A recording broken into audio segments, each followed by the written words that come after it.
Sleep matters. The Great Wall is not visible from space. Picture yourself floating silently above the Earth. The stars are scattered behind you like dust, and below you, the planet curves slowly, lit by sunlight glancing off oceans and clouds. You squint, hoping to spot one of humanity's proudest creations stretching across China, the Great Wall. But no matter how hard you look, there is nothing that stands out. You wait, thinking maybe your eyes are adjusting. Still nothing. That endless, ancient wall, so iconic, so massive, so often claimed to be the only man-made object visible from space, is invisible. This moment alone, above a planet teeming with life, shatters one of the most repeated facts people grow up believing. The truth is, the Great Wall is not visible to the naked eye from low Earth orbit, not with any reliability, not without aid. It blends too seamlessly into the earth beneath it. It is made of stone and soil, not gleaming metal or bright concrete. Astronauts themselves have confirmed this, saying highways and airports are sometimes visible, but not the wall. The myth may have originated centuries ago, well before humans even reached the sky, let alone space. Back then, the wall was a symbol of scale, so people exaggerated its presence. It became a poetic metaphor, not a scientific observation. Once we started sending humans into orbit, we brought our myths with us. And sometimes, we preferred the myth to the measured truth. But reality is often more humbling. The Great Wall may not be visible from above, but it remains extraordinary because of its history, not its illusion. Perhaps what matters more is not whether something is seen from space, but whether it continues to stand the test of time. And the wall certainly has. Bats aren't blind. Imagine walking through a cave at dusk, your flashlight off, surrounded by the soft flutter of wings and high-pitched clicks echoing against the stone. These creatures are dancing through darkness with a precision that seems impossible. We grow up hearing the phrase blind as a bat. It sounds definitive, almost scientific. But here, in this cave, if you look closer, you'll find that the truth is far more interesting. Bats are not blind. In fact, many bats have excellent vision. Some can even see better than humans in low light. The idea that they are blind likely came from the fact that they use echolocation, a kind of biological sonar, to navigate and hunt. But relying on sound does not mean they lack sight. It simply means they have multiple ways to perceive the world. In fact, for many bats, especially those that eat fruit or nectar, vision plays a major role in their survival. Some species can even see ultraviolet light. Over time, the phrase blind as a bat became a shortcut. It was catchy. It was convenient. It painted bats as mysterious and otherworldly, strange beings that only feel their way through life. But the truth tells a different story. The truth says they adapted to their environment with tools far more complex than we gave them credit for. If anything, bats are multisensory navigators, not blindly bumping into things but mapping the world in 3 dimensions. The myth was never meant to be cruel, but it stuck. And that tells us something about how we spread knowledge. Sometimes we remember what sounds clever, not what is accurate. And sometimes creatures we misunderstand the most are the ones that quietly outsmart us. Napoleon wasn't short. Picture a battlefield in your mind. Cannons thunder in the distance. Soldiers march through fog. And there, in the center, stands a man often painted as small, angry, and determined to prove something. Napoleon Bonaparte. For centuries, people have joked about the so-called Napoleon complex, as if his ambition came from his supposed short stature. But what if that image is just a misprint from history? Napoleon was not short. By the standards of his time, he was actually average, possibly even slightly above average. The confusion began partly due to differences in French and English measurement systems. The French inch was longer than the English one. So when someone read that Napoleon was 5 feet 2 in French feet, they assumed he was unusually small, not realizing that translated to about 5 feet 6 or more in English measurement. On top of that, British propaganda during the Napoleonic Wars portrayed him as comically tiny. It was a psychological tool used to belittle his presence, to turn fear into mockery. Over time, the image of a short Napoleon became more real than reality itself. Caricatures, books, and even movies reinforced it. It became part of culture. And once something becomes part of culture, facts struggle to compete. But if you look beyond the cartoons and the cliches, you find a man who dominated European politics for years, not through insecurity, but through strategy, ambition, and relentless energy. The myth may make us feel clever, but the truth reminds us to question where our beliefs come from. When a rumor is repeated long enough, it becomes a false memory shared by millions. Napoleon did not need to be small to be larger than life. And sometimes, real power has nothing to do with height. You don't lose most heat through your head. Imagine standing outside on a cold winter night, bundled up in a thick jacket but without a hat. Someone tells you that you must put something on your head or you'll lose most of your body heat. You've heard this before. Everyone has. It sounds scientific. It feels like common sense. But what if this idea is one of those comfortable lies people keep repeating without ever asking where it came from? The belief that you lose most of your body heat through your head can be traced back to a misunderstanding. In the 1950s, military experiments tested how quickly heat left the human body in cold environments. During these studies, volunteers wore insulated suits that covered everything but their heads. So of course the head was the main place where heat escaped. It had no insulation. The results were accurate, but the context was ignored when the findings spread to the public. People forgot the key detail that only the head was left uncovered. In truth, heat escapes from any part of the body that is exposed to the cold. The head is not some magical heat vent. If you went outside naked, you would lose heat evenly across your skin depending on which areas were exposed. It is just that in everyday life, people tend to cover their bodies but leave the head bare. That is why it feels like the head loses more heat. But it does not.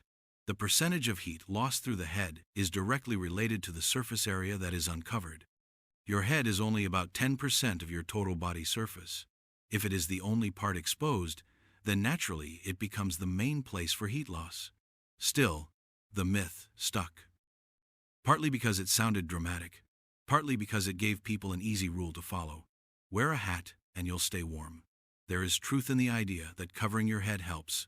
But the claim that most heat escapes through the head is misleading.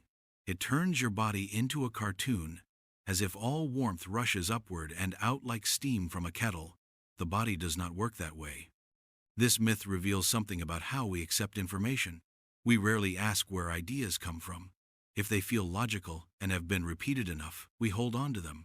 Sometimes facts are not what spread. What spreads is what sounds right. The idea that heat escapes through the head gives people a sense of control over the cold. It simplifies a complex system.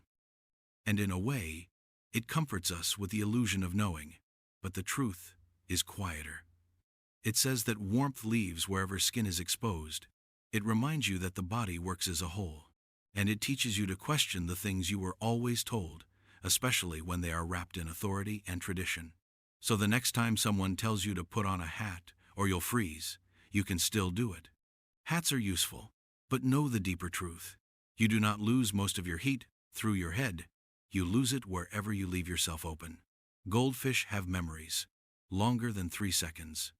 Picture a goldfish swimming in a small bowl, looping through the same motions again and again. People joke that it is always surprised. They say it forgets everything within 3 seconds, that every time it swims past the same plastic castle, it sees it as if for the first time. The goldfish, in this story, lives in an eternal present. No past, no context, no memory. But that story is wrong. Goldfish actually have surprisingly good memories for their size and species. Scientists have trained goldfish to respond to specific sounds, colors, and even feeding times. Some goldfish can remember things for weeks and even months.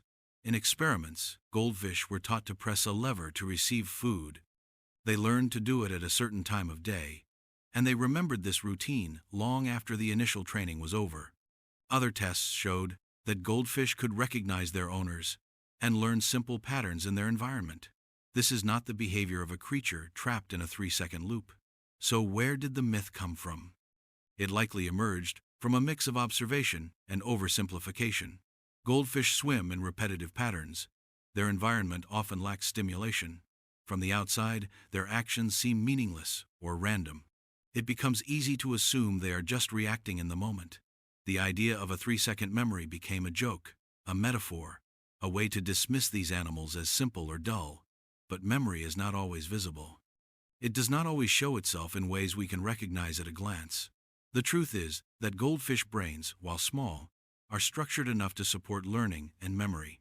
They can adapt to new environments. They can remember danger. They can remember food sources. In nature, memory helps them survive. It helps them navigate complex habitats, avoid predators, and find food. Even in captivity, they show signs of learning and preference. This myth also reflects something deeper in us. We project forgetfulness onto other creatures as a way to justify how we treat them. If a goldfish cannot remember, then what does it matter how we treat it? If it forgets pain or boredom in seconds, then surely it does not suffer. But this is an illusion we create for our own comfort. The truth is more uncomfortable. These creatures remember. They feel. Maybe not like us, maybe not with our words or emotions, but in their own patterns of learning and experience. To say a goldfish has no memory is not just wrong, it is unfair. It strips the creature of complexity. It denies the evidence in favor of a joke.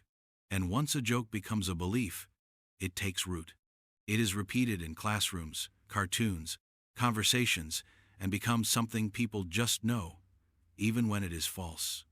So the next time you see a goldfish gliding through its bowl, do not assume it is starting over. It remembers. Maybe it remembers more than you think. Humans don't just use 10% of their brains. Imagine having a powerful machine, capable of solving puzzles, creating music, experiencing emotions, and shaping the world. Now imagine someone telling you that you only ever use 10% of it. That 90% of this machine stays idle, dark, and wasted. That hidden within your own skull is vast unused potential, waiting to be unlocked. This idea has inspired books, movies, motivational speeches, and myths. But it is not true. Humans use every part of their brains, not all at once, but every region has a function. Brain scans show activity across the entire brain during normal daily tasks. Even when you are resting or daydreaming, networks in the brain are busy. Sensory input, memory, movement, emotion, language, planning, all involve different regions working together. The idea that most of the brain is inactive is a misunderstanding of how the brain works. So where did this myth come from? Some trace it back to misquotes or misinterpretations of early neuroscientists who said we do not yet fully understand everything the brain can do. That is very different from saying we only use 10%. Others blame self-help movements that found power in the idea of untapped potential. It made people believe they had superhuman ability hidden inside them, if only they could learn how to access it. But biology tells a different story. The brain is a costly organ.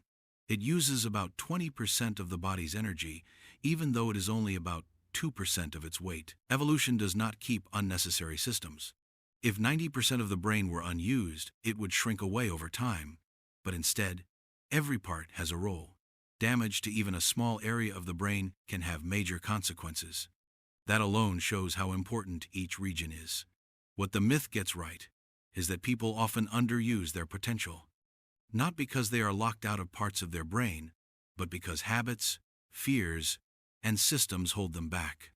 Growth happens when people challenge themselves, when they learn, when they change how they think. But this is not about unlocking secret brain zones.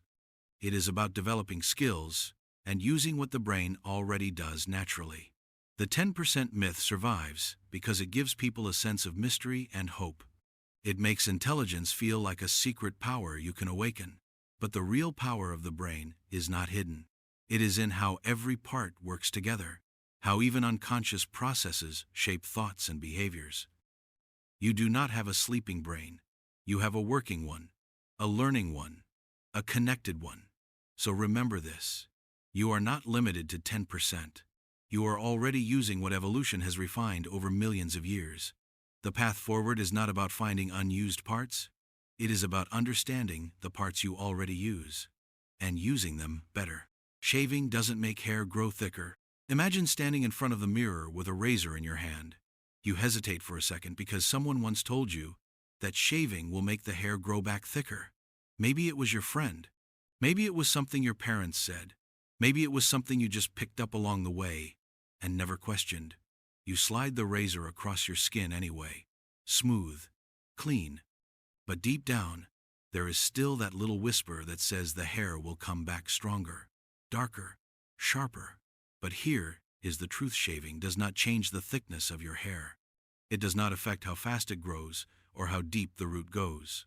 What you are seeing is an illusion. When you shave, you are cutting the hair at the surface. It is blunt now, no longer tapered like it was when it naturally grew. So when it starts to grow back, it looks coarser because it is growing from a blunt edge, not because the structure of the hair has changed. And since the hair hasn't been lightened by sunlight or worn down by time, it may appear darker too, but nothing beneath the skin has changed. The follicle remains untouched. The rate and texture of growth are determined by genetics, hormones, and other internal factors, not by a razor. The myth has survived for generations because it fits into a pattern our brains like. We see a change and look for a cause. We shave, and the hair feels different when it comes back, so we assume we created that change. But feeling different is not the same as being different. The idea has been passed around so often that it has become a kind of cultural advice. It shows up in jokes, warnings, even in beauty magazines. But if you ask dermatologists and medical experts, they will all say the same thing: shaving changes appearance, not biology. This myth survives because it seems harmless. But it is a quiet example of how easily misinformation becomes a shared truth. You feel it, you hear it, you repeat it, but what you believe is not always what is real. And the next time you hold a razor, maybe you will remember that truth does not always match perception. Lightning can strike the same place twice. Picture an open field during a summer storm. The sky turns deep gray, and the air feels heavy with electricity. In the distance, lightning strikes a tall tree with a blinding flash and a cracking roar that seems to tear the sky open. You watch, maybe even whisper to yourself that it is safe now. Lightning never strikes the same place twice. But then the storm swirls again. Another bolt flashes from the clouds, and it hits the same spot, the same tree. Just like that, the myth is undone by nature itself. Lightning absolutely can strike the same place more than once. In fact, it often does. Tall, isolated, or conductive structures are prime targets. The Empire State Building is struck by lightning dozens of times each year. Trees, mountains, radio towers, even open water can be hit again and again. Lightning is not keeping track. It does not follow a memory or a moral code. It follows physics. It searches for the path of least resistance, and if that path has already been established, it becomes even easier to strike it again. This myth likely survived because it gives us comfort. The idea that something dangerous will not happen again in the same place makes the world feel more fair, more predictable. It fits into how we want risk to work. But lightning is not bound by fairness. It is raw electricity discharging through the atmosphere in search of a ground. Sometimes that ground is the same one as before. Sometimes it is not. The danger lies not in the repetition, but in our misunderstanding of it. This is why people get injured when they assume a place is safe just because it was hit once. Or they stand near tall structures thinking the odds have been spent. But statistics do not protect you from voltage, and myths do not shield you from weather. Lightning can and will return to the same place, again, and again, and again. It is not a story about chance. It is a reminder that nature does not follow our sayings. It follows its own rules. And we are just visitors in the storm. Bulls aren't enraged by red. Picture a bull in an arena, heavy breath rising from its nostrils, hooves digging into the ground. A man in a bright red cape waves the cloth and the crowd gasps. The bull charges. The red cloth flutters, and the myth lives on: bulls hate red. But take away the cape, change it to blue or green or even white. The bull still charges. Because the truth is, bulls are not enraged by the color red. In fact, they cannot even distinguish red from other colors in the same way humans do. Like many other mammals, bulls are partially colorblind. They see the world in shades of yellow and blue, but red simply does not stand out to them. So what makes them charge? It is not the color. It is the movement. The motion of the cape, the sudden flares, the challenge. Bulls are prey animals with strong survival instincts. They react to perceived threats or provocations, especially when they are in a stressful environment like a bullfighting ring, surrounded by noise, confined space, and an opponent waving something in front of their face. The myth likely took root because red is dramatic. It symbolizes blood, danger, and passion in many cultures. It is visually striking to humans. So when matadors began using red capes, it matched the emotion of the event, not the science of the animal. Over time, people connected the rage of the bull with the red of the cape and turned it into a belief. One that sounds reasonable, even poetic. But bulls are not artists. They are animals responding to movement and threat, not color palettes. This myth continues because it is simple and vivid. It lets us believe we understand something wild and powerful, but it also reminds us how easily we project human ideas onto the animal world. We do not just misinterpret the bull, we rewrite it. But the truth remains quiet and still beneath the swirl of fabric. Bulls do not charge red, they charge motion, and the color never mattered. Cracking knuckles won't cause arthritis. Imagine sitting in a quiet room. Your fingers stretch out, then you pull them gently. A small popping sound escapes your hand, cracking your knuckles. Some people find it satisfying. Others find it annoying.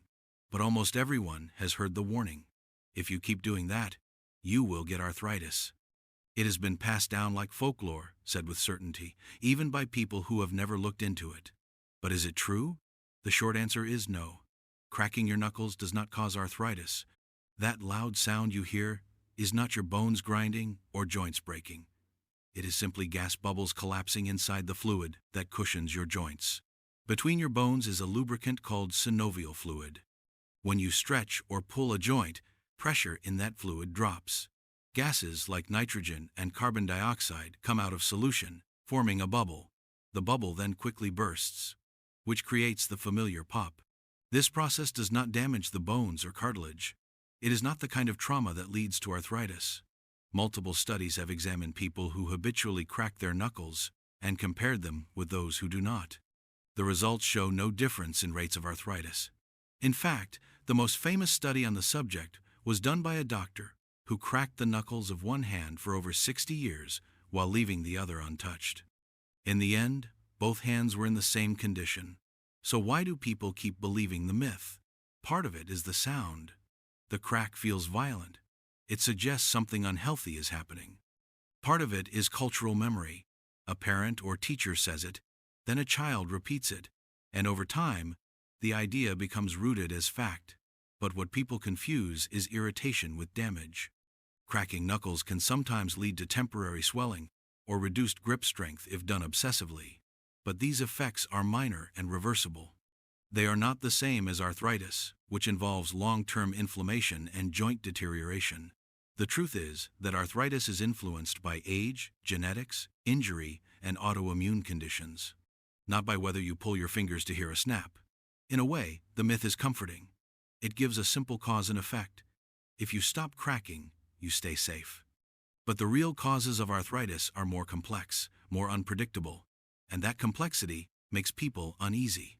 So next time you hear someone cracking their knuckles and you feel the urge to warn them, pause.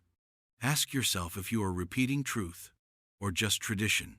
Sometimes, the facts are quieter than the fictions we live with. You can't actually swallow your tongue. Picture someone falling during a seizure. There is panic. People rush in.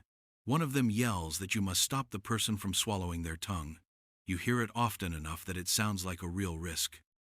You are told to put something in their mouth, hold it open, keep the tongue from slipping back. But what if this belief is not just wrong, but also dangerous? You cannot swallow your tongue. It is physically impossible. The tongue is a muscle anchored to the bottom of your mouth by a structure called the frenulum. It does not sit loose like a pebble that can drop down a drain. Even during unconsciousness, the tongue stays connected. What can happen, however, is that the tongue relaxes and falls backward slightly, which may partially block the airway. But this is not swallowing, and trying to stop it by forcing something into the person's mouth can cause real harm. People have broken teeth, injured their jaws, and even had choking incidents because of this outdated advice. The correct response during a seizure is to gently turn the person onto their side. This allows the airway to remain clear and prevents saliva from collecting in the mouth. There is no need to touch their tongue. In fact, trying to hold it can cause more danger than safety. So, how did the myth begin? Likely from confusion and fear. Seeing someone have a seizure is distressing. The body trembles, muscle spasm, breathing can change. In the chaos, it feels like something must be done. People look for simple explanations and quick solutions.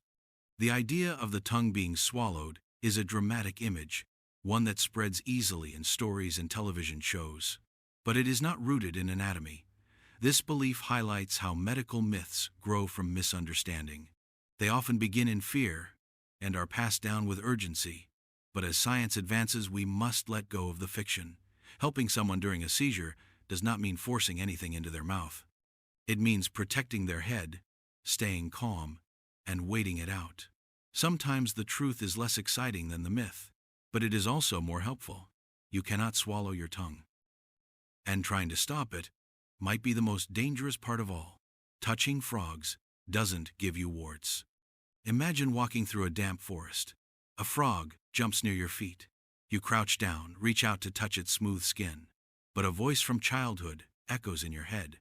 If you touch a frog, you will get warts. It stops your hand. You hesitate. It is a strange warning, and yet so many people believe it. But is there any truth behind it? No, touching frogs or toads will not give you warts. Warts are caused by viruses, specifically the human papillomavirus. Frogs do not carry this virus. It does not live on their skin. You cannot catch a wart from any frog or toad, no matter how bumpy or slimy it appears. The confusion likely comes from the look of some toads. Their skin can be rough, covered with bumps that resemble warts. People assume these creatures must carry something contagious, but those bumps are not warts. They are natural parts of the toad's skin. Some even serve a purpose, helping the animal release toxins as a defense. They are not infectious. They are not viral. They are simply misunderstood. Warts in humans are spread by skin-to-skin contact or through surfaces that have been touched by the virus. They often appear on fingers, feet, and other areas exposed to friction. Kids who bite their nails or use public showers are more at risk. But the source is always human, not amphibian. So why does the myth stay alive? Because it is easy. It gives people a visible target for their fear. Frogs look strange. They feel different. They live in dark, damp places. That makes them perfect symbols for disease in the human imagination. Once a myth forms that connects their appearance with infection, it spreads quickly. It becomes part of culture, something told to children to keep them from picking up wild animals. But myths like this cause harm too. They create fear where there should be curiosity. Frogs and toads play vital roles in ecosystems. They eat insects, control pests, and serve as indicators of environmental health. To fear them based on a false belief pushes people away from nature and deeper into ignorance. Touch the frog if you want. Wash your hands after, as you would with any animal. But do not fear warts. They do not come from frogs. They come from stories that forgot to check the facts. The tongue doesn't have taste zones. Picture the tip of your tongue, a drop of something sweet. The sides, a hint of sour. The back, maybe bitter. You have probably seen the chart, a map of the tongue with zones marked for each taste. Sweet here, salty there, bitter in the back. It is colorful, simple, and wrong. The idea that different parts of the tongue are responsible for different tastes is a myth. It was based on a mistranslation of a German paper in the early 1900s. A scientist had measured small differences in taste sensitivity along the tongue, but the differences were minimal and not exclusive. The English version turned those small changes into strict boundaries. The result was a map that made it seem like the tongue was divided into flavor districts. It looked neat, it felt scientific, but it was not. In reality, all parts of the tongue can detect all basic tastes. Sweet, salty, sour, bitter, and umami are processed by taste buds, spread across the tongue and other areas of the mouth.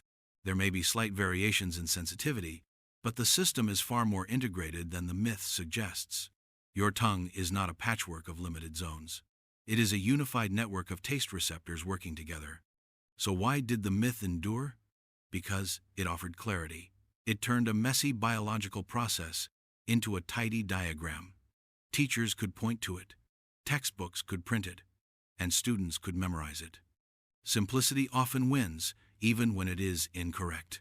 Once a false idea enters education, it can take decades to remove. This myth also shaped how people thought about food. Some even tried to design recipes based on tongue zones, aiming to trigger different regions with specific ingredients. But the science did not support it. The brain processes taste as a whole, combining it with smell, texture, and even temperature to create flavor. Reducing it to tongue zones was not just inaccurate, it was limiting. The real lesson here is to be careful with diagrams that promise perfect order. Biology rarely works that way. It is messy, adaptive, and often resists being sliced into clean parts. Taste is a full-body experience shaped by context, culture, and chemistry. Your tongue knows this. It always has. So next time you taste something and try to guess which zone is working, remember there are no zones, just one complex organ doing its job quietly and completely. Hair and nails don't keep growing after death. Picture a quiet room where time feels frozen. A body lies still and untouched. The world has moved on, but something whispers that beneath the silence, strange things continue. You may have heard it said that hair and nails keep growing after death.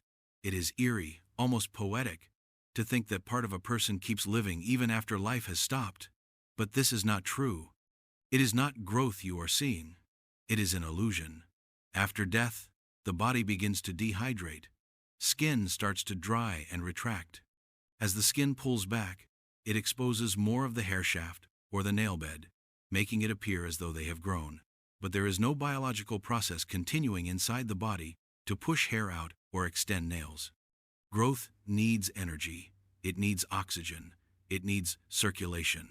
Once death occurs, all of that stops. What remains is a trick of perception, not a continuation of life. The myth likely comes from those who witness bodies at different stages after death and notice these subtle changes. And because they were unexplained at the time, the story formed a narrative around them. We like to make meaning from the unknown, but science has long confirmed the truth.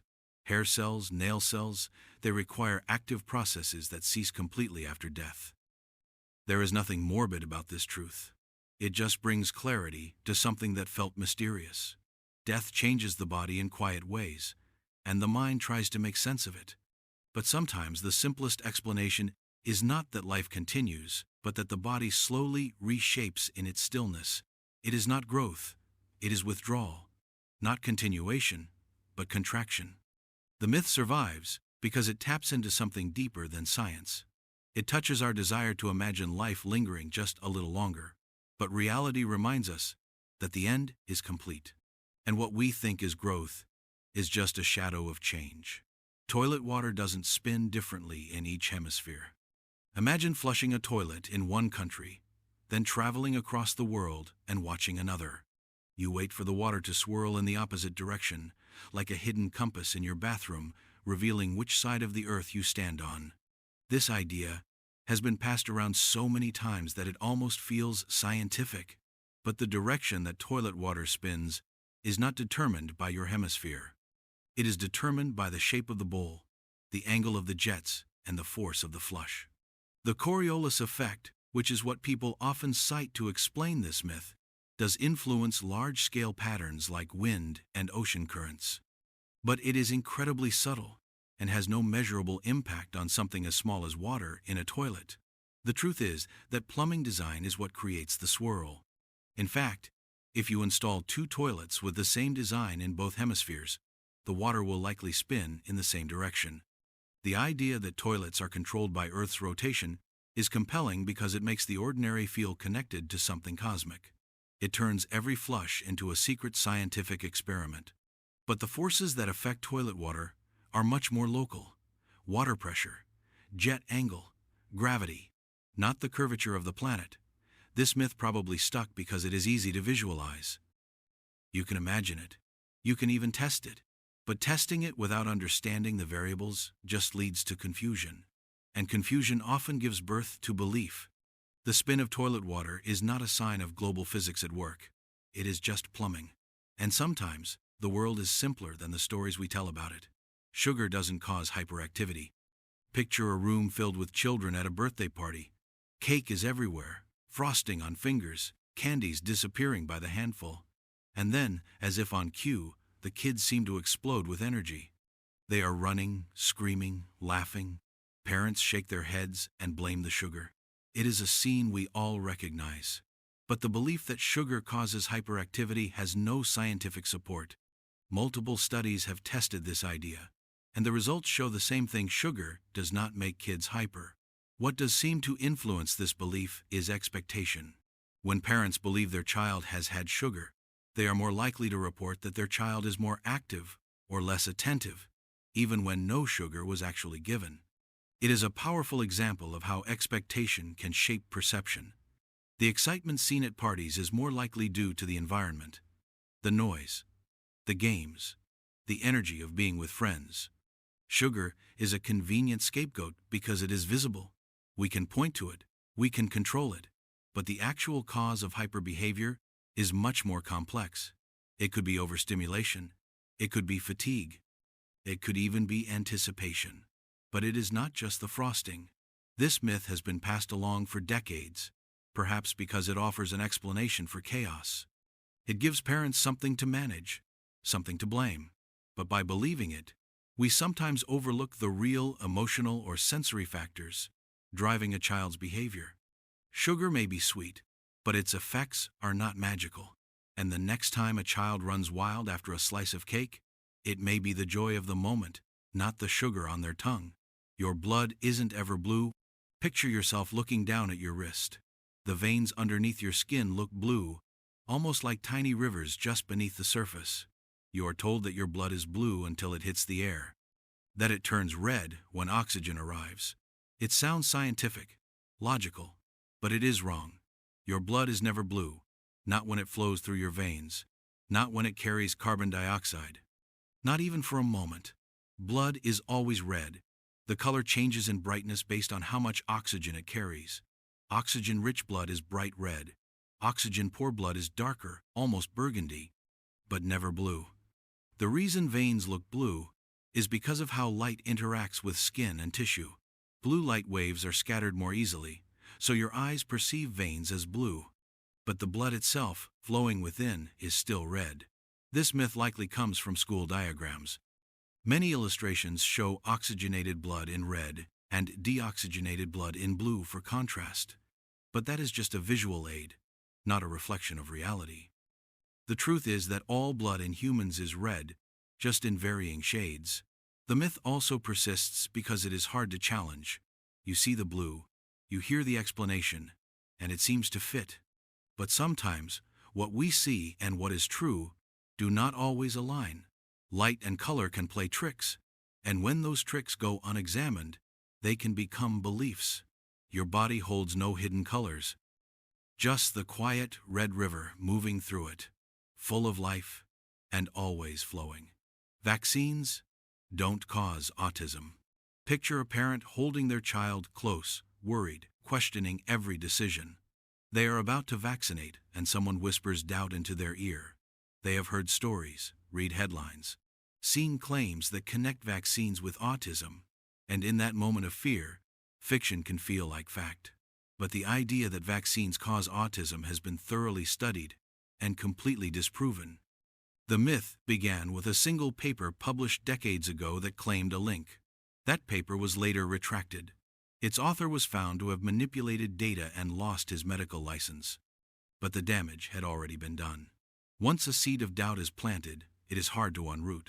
Since then, countless studies from all over the world have confirmed the same conclusion: vaccines do not cause autism. They are among the most tested and monitored medical interventions in history, and yet the myth lingers.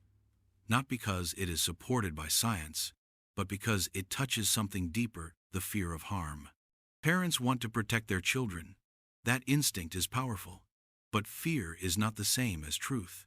And while autism's causes are still being studied, vaccines have been repeatedly cleared. They protect against real diseases, some of which can be fatal. The myth persists in part because it is simple: a cause, an effect, a villain. But health is rarely that tidy. Autism is complex, with many contributing factors that are still not fully understood. Blaming vaccines distracts from real research and real understanding. The fear is real, the concern is human, but the science is clear, and the truth, even when it is less dramatic, matters more. Vaccines do not cause autism. They prevent suffering. They save lives. And myths should not stand in the way of that. Chameleons don't change color to blend in. Picture a chameleon resting on a branch. It shifts from green to brown as it crawls toward the tree trunk. The common idea says it is trying to blend in, to disappear into its environment.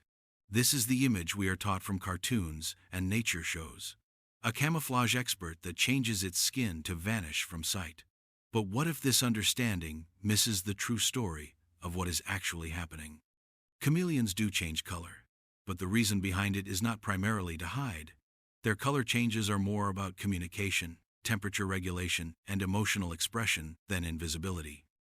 In fact, many chameleons live in consistent environments where blending in is not necessary.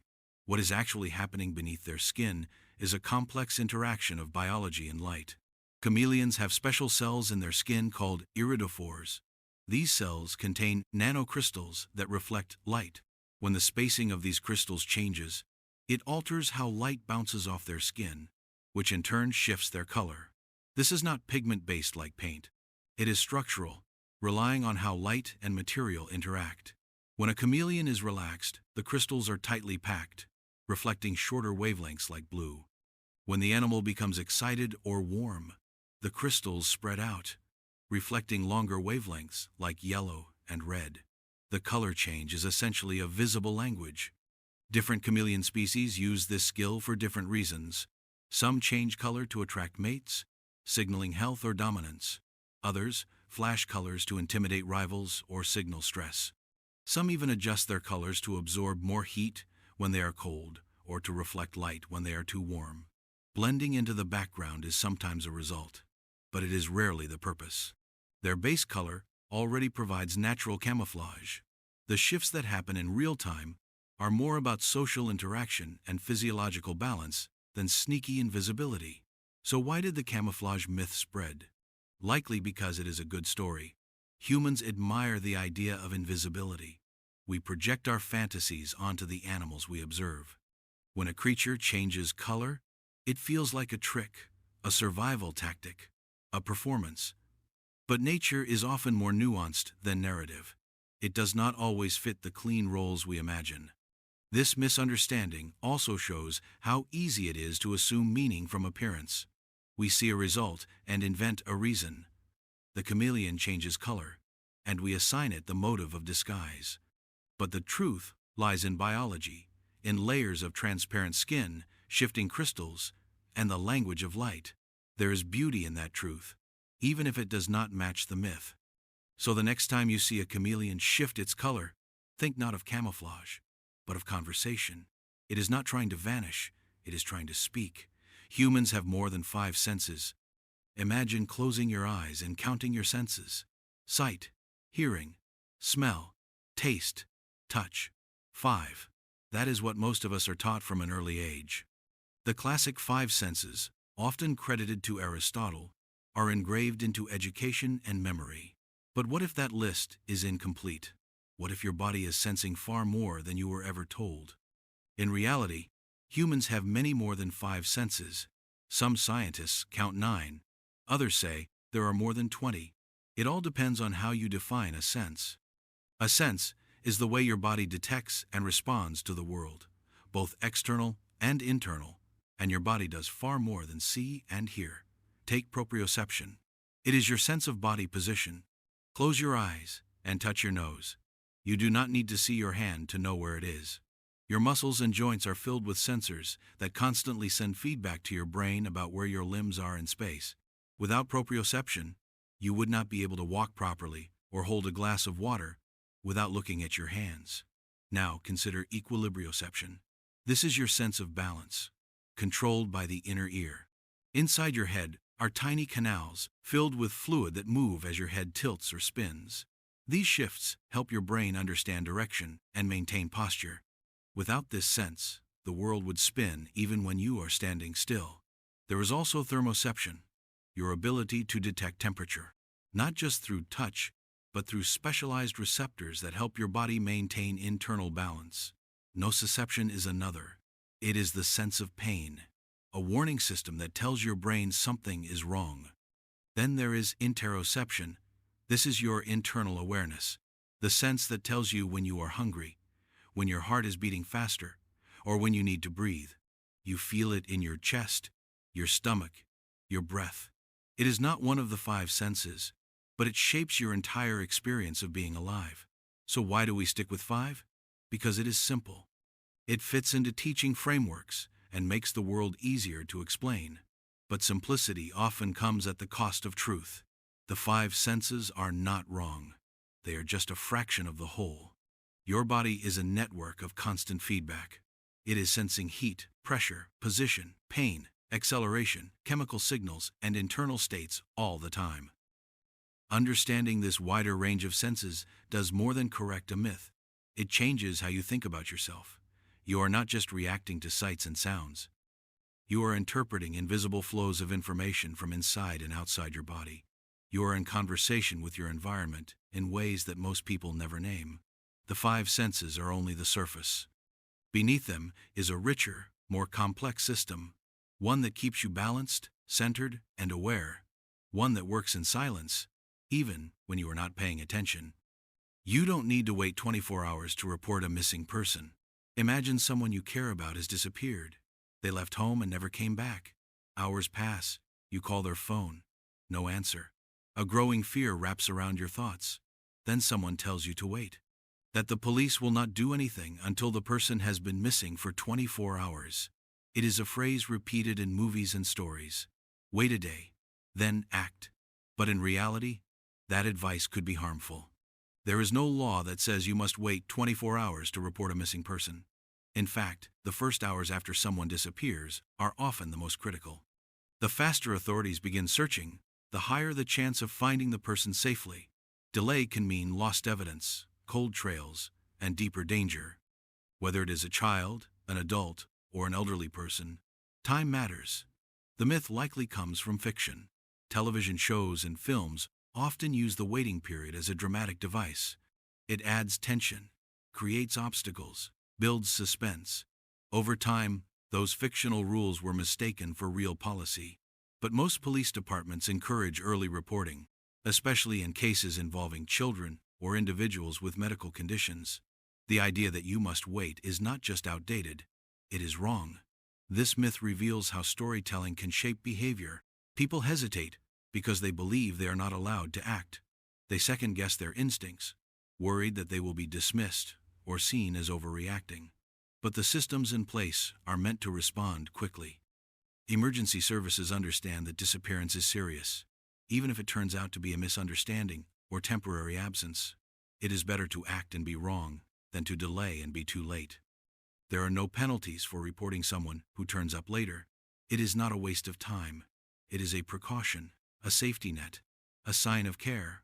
Police are trained to sort real danger from false alarms. They know how to investigate, assess, and decide what action to take. Your job is not to wait, it is to alert. This truth matters especially in a digital world where people can vanish from communication in seconds. They might be offline, turned around, or in trouble. And your response might be the only chance to reach them. Always trust your instincts. If someone is missing and it feels wrong, do not wait. Make the call. Ask for help. So the next time you hear someone say, "You must wait 24 hours, tell them this: the clock starts now. Every minute counts, and you are allowed to care immediately. Alcohol doesn't warm you up. Imagine standing in the cold, your breath visible in the air, your body shaking just slightly from the bite of winter. Someone hands you a glass. Maybe it is whiskey, maybe wine. You take a sip, and soon you feel a flush in your cheeks and a spreading warmth in your chest. For a moment, it feels like your body is waking up. heating from the inside. People nod and say that alcohol warms you up, but what you are feeling is not real warmth. It is a trick. Alcohol gives the sensation of warmth while actually cooling your body down. The reason this happens is because alcohol causes your blood vessels to widen, especially those near the surface of your skin. That rush of blood outward creates that warm feeling. But the heat is not being created. It is being moved, pulled from your core to your skin, and once it is at the surface, it dissipates faster. Your body loses heat instead of keeping it. The illusion is comforting. In stories, alcohol is often portrayed as a survival drink in the cold, but in reality, it is the opposite. Drinking in low temperatures increases your risk of hypothermia. Your body can no longer regulate its internal warmth the way it should. You feel heat as you lose it. That sensation, though pleasant, is dangerous. The myth probably stuck because the sensation is immediate. Alcohol touches the nerves quickly. It lowers inhibition. It tells your brain a different story than what your body is truly experiencing. And people trust feelings. We believe what we sense before we question what we know. But feelings lie. And this lie is wrapped in tradition, folklore, and habit. The warm flush is not safety. It is warning disguised as comfort. Real warmth comes from insulation, from shelter, from food, not from something that tricks your blood into fleeing the center of your body. Alcohol may offer illusion, but it steals the truth from your skin. Hair doesn't grow faster when you cut it. Picture someone standing in front of the mirror, scissors in hand. They make the cut and hear the familiar advice echo in their mind. Cut it now, and it will grow back faster.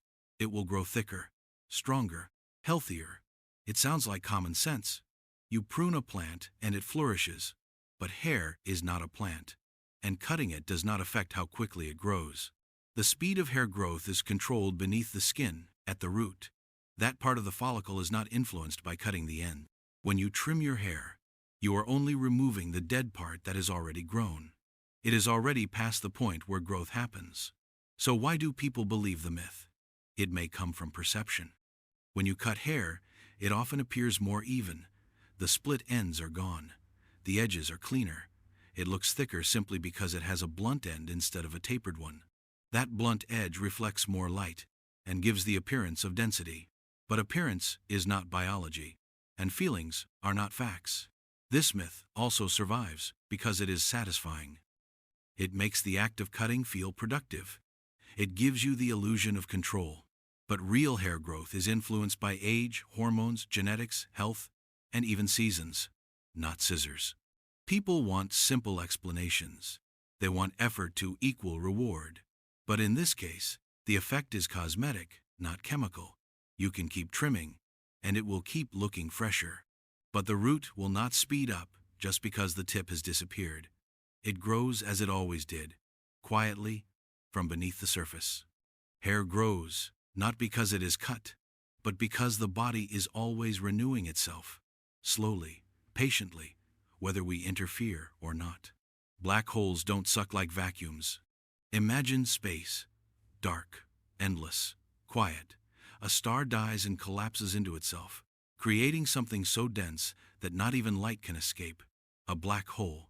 In stories, it is portrayed like a monster, a cosmic vacuum that roams through the galaxy, sucking everything in its path.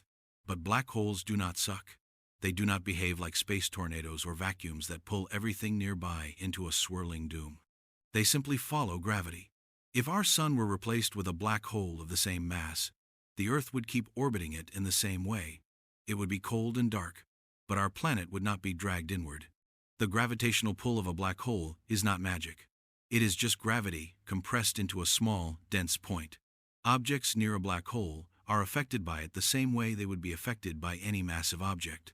It is only when something gets too close, inside the event horizon, that escape becomes impossible.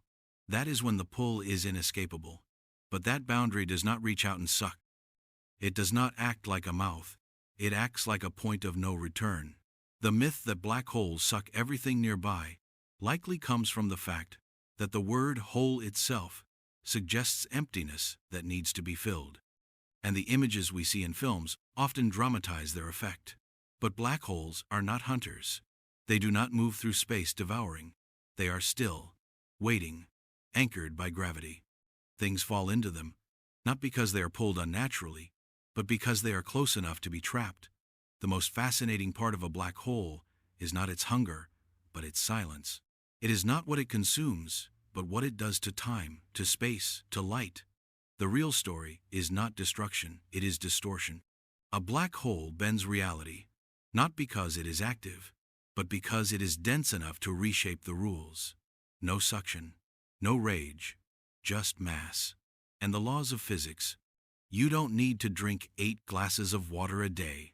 Imagine someone placing 8 full glasses of water on a table, 1 for each hour of the working day. You are told that to stay healthy, you must drink all of them, every single day, whether you are thirsty or not. It sounds strict, scientific, even medical. The advice is repeated by doctors, fitness trainers, wellness blogs, and well-meaning friends. But is this rule really true? The idea that everyone must drink 8 glasses of water daily has been around for decades. But it is based more on misunderstanding than on solid evidence. There is no one-size-fits-all number when it comes to hydration. Human bodies are complex. Water needs vary based on activity, climate, diet, and overall health. For someone who exercises regularly, lives in a hot climate, or eats little water-rich food, more fluids might be needed. But for someone in a cooler place with a diet full of fruits and soups, the need for additional water may be much less. So where did the rule come from? It appears to trace back to a misread recommendation from the 1940s. A government health report suggested that the average adult needs about 2.5 liters of water per day.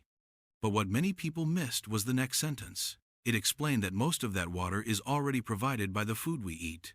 Vegetables, fruits, meat, and even bread contain water. Tea, coffee, and juices also count. The idea that only plain water from a glass is valid hydration is simply false. Still, the myth persists. It is easy to remember. It feels like a rule you can follow, and it gives people a sense of control over their health. But drinking too much water can actually be harmful.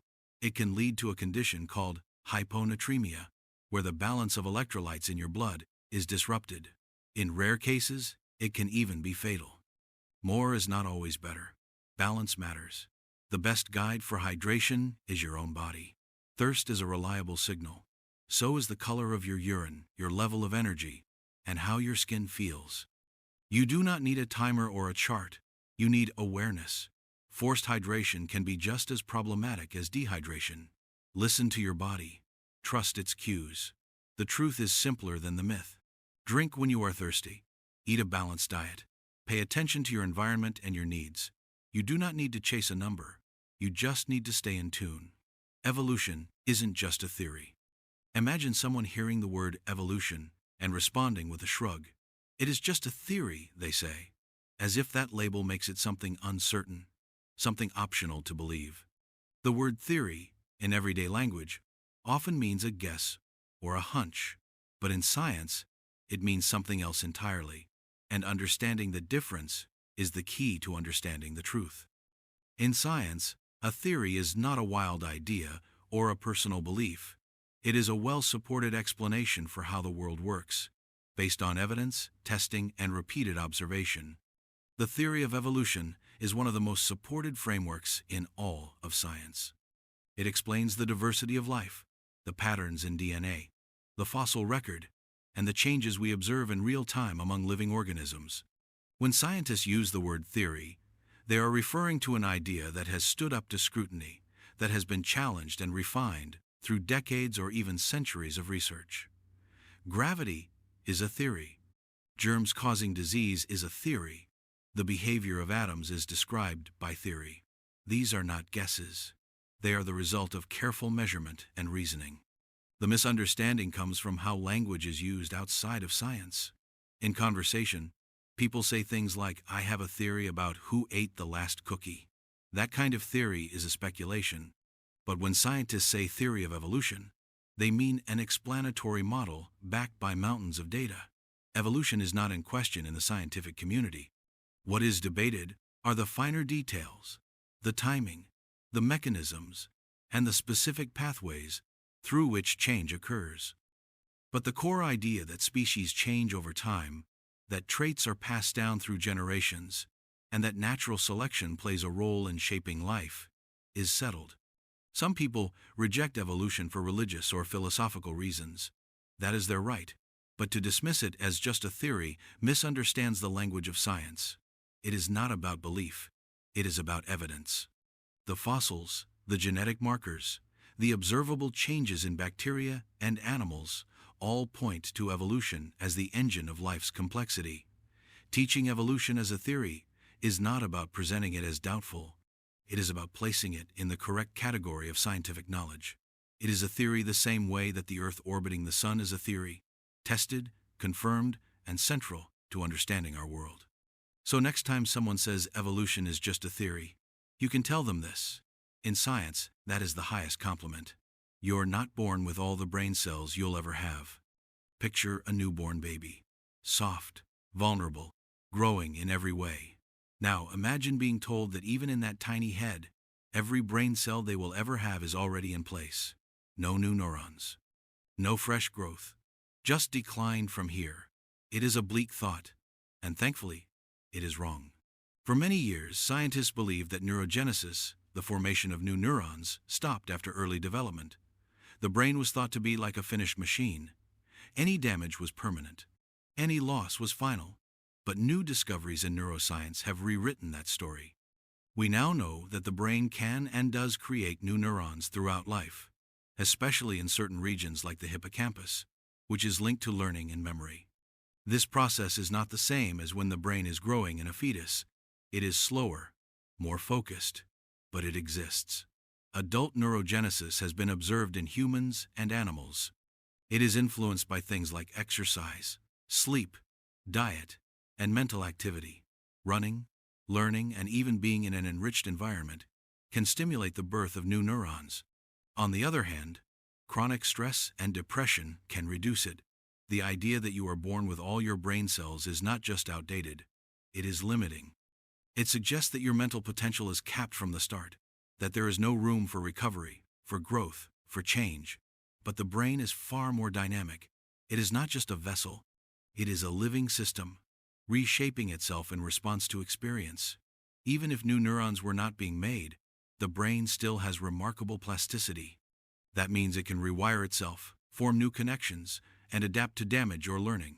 Stroke patients can recover lost abilities. People who lose one sense can enhance another. These are signs of a brain that is not fixed, but flexible. The myth likely stuck because for a long time, science lacked the tools to detect new neurons. Once it was believed, it spread into textbooks and classrooms. But as imaging and molecular tools improved, the truth began to emerge. Neurogenesis was real. The brain was more alive than people thought. Understanding this gives hope. It means that aging is not just decay, that healing is possible, that every day your brain has a chance to grow, not just metaphorically, but biologically. You are not stuck with the brain you were born with. You are always becoming, always changing, and that is the most human thing of all. Einstein didn't fail math. Picture Albert Einstein sitting at a desk, frowning over a math test. The myth says he failed it, that the greatest physicist in history struggled with basic equations. It is a comforting idea. If he failed math, then there is hope for the rest of us. But like many comforting stories, this one is not true. Einstein did not fail math. In fact, he excelled at it from a young age. By the time he was 12, he was studying calculus. By 15, he was fluent in complex mathematics. He was not a straight-A student in every subject, but when it came to numbers and logic, he was ahead of his time. The idea that he failed comes from a misunderstanding of his school records. In one system, grades were given in numbers, with lower numbers being better. When his report card was translated into systems where higher numbers mean higher marks, it looked like he had scored poorly, but he had not. The myth also may have grown from Einstein's own frustrations with school. He disliked the rigid, authoritarian style of education he received. He clashed with teachers. He felt stifled by memorization and repetition. But that does not mean he struggled with math itself. He found his own path to learning, one driven by curiosity rather than compliance. So why do people keep repeating the idea that Einstein failed math? Because it humanizes him. It makes genius feel accessible. It suggests that failure is a stepping stone, not a roadblock. And while that message is valuable, it should not rest on a falsehood. The truth is still inspiring. Einstein was not perfect. He faced rejection. His early academic work was ignored. He worked as a patent clerk while trying to publish his ideas. He doubted himself. He was told his work was useless. And still, he changed the world. The lesson is not that Einstein failed math. It is that he persisted, that he followed questions others ignored, that he trusted his strange ideas. His mind was a puzzle box, turning concepts inside out. And he built that mind, not through failure, but through relentless thinking. So the next time you hear someone say Einstein failed math, you can correct them. He did not. But he did prove that you do not have to follow the standard path to do extraordinary things. Genius does not always look like success. Sometimes it looks like rebellion. Sometimes it looks like curiosity that never stops asking why. You can't see the Great Wall from the moon. Imagine floating high above the Earth, beyond the clouds, past the silence of orbit, and into the distance where the Earth becomes a glowing marble. The moon is your platform now. From this lonely place, you look back and try to spot something human. You search for a sign that people were here, and someone once told you that the Great Wall of China is visible from the moon. That idea has lived for decades, but it is not true. You cannot see the Great Wall from the moon, not with the naked eye, not as a visible ribbon winding across the continent. The wall is long, yes, but it is also narrow and blends into the landscape around it. From the moon's distance of nearly 250,000 miles, it vanishes into the patterns of Earth's surface. You can see city lights, weather systems, oceans, and continents, but not the wall. Astronauts who went to the moon have confirmed this. The myth likely comes from an attempt to celebrate human achievement. The wall is ancient, vast, and beautiful. Saying it is the only man-made object visible from space turns it into a symbol of permanence, but it is based on a misunderstanding. Sometimes people confuse low Earth orbit with the moon's view. In low orbit, you might see traces of human activity, but from the moon, only the largest features remain visible. The myth endured because it was poetic. It made us feel like our efforts echoed into space. But the truth is, scale and visibility do not always align. What seems enormous on the ground can vanish in the sky. And sometimes real greatness is not about being seen from afar, but being remembered across time. Memory isn't like a video recorder.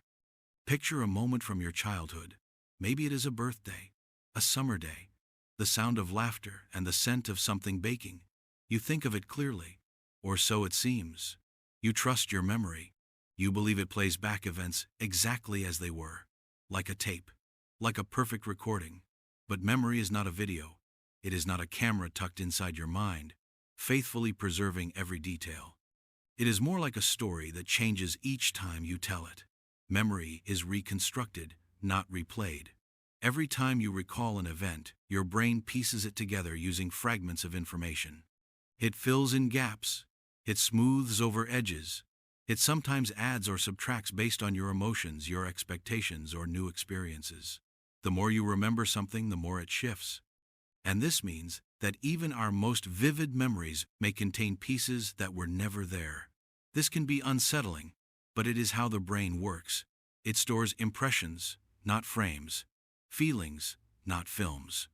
The myth that memory is like a video likely comes from how strong memories feel.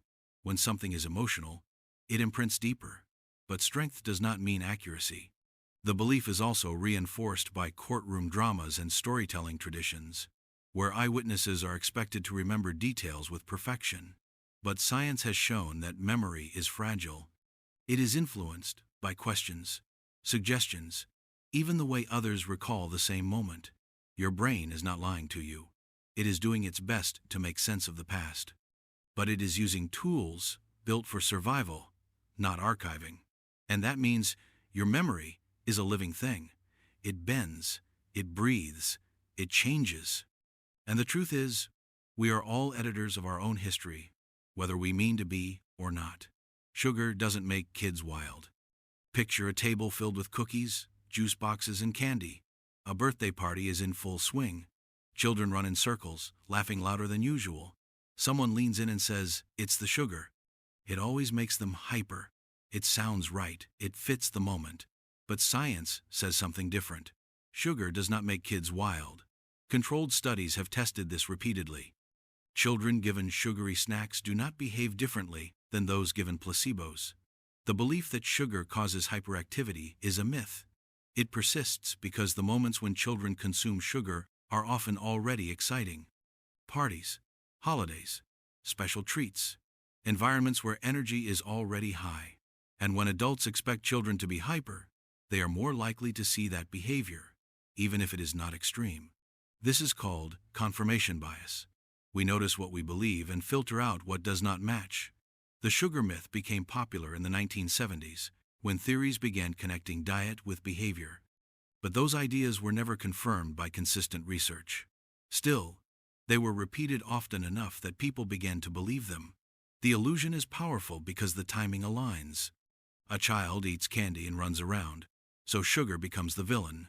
But the cause is more likely joy, energy, or just being a child in a stimulating environment. Removing sugar does not calm the mind, and indulging does not switch something on. There are exceptions, of course. Some children have sensitivities to food additives or colors, but sugar itself is not a trigger for chaos. The truth is more complex, and sometimes the most believable explanations are just stories that make us feel like we are in control. But understanding the real cause of behavior starts with letting go of the sweet scapegoat. Gold isn't made in Earth's core. Picture the molten center of the Earth, a glowing, unreachable furnace of pressure and heat. You might imagine that deep within this core, precious metals are born. Gold, shining and timeless, forged in the depths of our planet. But gold was not made here. It came from the stars. The gold you wear, the gold that lies buried in the ground, was formed long before Earth existed. It was created in the explosive deaths of stars and collisions between neutron stars that scattered heavy elements across the universe. These cosmic events released enough energy to create gold, which then traveled across space and eventually became part of the dust cloud that formed our solar system. When Earth took shape, it already carried that gold, locked in the rock, waiting. During Earth's formation, much of the original gold sank deep into the core. The gold we mine today was likely delivered later by asteroid impacts that brought fresh material to the surface. This means every gold ring, every coin, every flake of the metal has an origin beyond Earth. The myth that gold forms in the core is a misunderstanding of how elements are made. Our planet can reshape and refine materials, but it cannot create heavy elements like gold. That process requires forces stronger than anything found on Earth. It requires stars. The story of gold is not a story of geology. It is a story of astronomy. The gold in your hand may be the most ancient thing you own, forged in a cosmic collision, older than our Sunday, older than our planet, born from fire and scattered like dust. Not from below, but from beyond. Sharks can get cancer. Picture the ocean, deep, wide, mysterious. Somewhere beneath the waves, a shark glides effortlessly. Strong, ancient, unchanging. People once said that sharks do not get cancer, that they are immune to disease, that they are perfect predators with perfect biology. But this is not true. Sharks can and do get cancer. Scientists have found tumors in various species of sharks, in organs, in cartilage, even in their brains. The myth began decades ago, likely as a marketing strategy. Certain supplements made from shark cartilage were sold with claims that they could prevent or cure cancer. The idea was that because sharks do not get cancer, their biology held a secret, but the premise was false, and the products were not supported by science. Yet the claim lingered. People repeated it. It was easy to believe because sharks feel different from other animals. They seem untouchable, untamed, and eternal. But they are living creatures with vulnerabilities. They age, they heal, they sometimes get sick, and they are not immune to the complexities of biology. Believing that sharks cannot get cancer also makes us misunderstand the disease itself. Cancer is not a punishment. It is a cellular malfunction. It can affect nearly every multicellular organism. And pretending some creatures are immune feeds false hope. The truth matters because it shapes how we search for cures. Real research into cancer looks at genetics, immune response, environmental factors, not miracle animals. Sharks are beautiful, they are powerful, but they are not mythical. And spreading stories about their invincibility distracts us from the science that can actually help. To respect nature is to see it clearly, not as a legend, but as life. Bananas don't grow on trees. Imagine walking through a lush, tropical grove. You see a tall, green plant with wide leaves and clusters of bananas hanging down in golden arcs. Your mind calls it a banana tree, because that is what you have always heard. But what if this towering plant is not a tree at all? What if everything you think you know about how bananas grow is quietly wrong? Bananas do not grow on trees. The plant that produces them is technically a herb. It may look like a tree, with its tall stem and large crown of leaves, but it does not have a woody trunk. What appears to be a trunk is actually a tight bundle of leaf stalks wrapped around one another. This structure is called a pseudostem, and it supports the plant as it grows upward, sometimes reaching heights of over 20 feet. But because it lacks true woody tissue, it does not meet the biological definition of a tree. The banana plant is one of the largest herbs in the world. At its center is a rhizome, an underground root system from which new shoots can grow. Once the plant matures, it sends up a flowering stalk that becomes the fruiting body.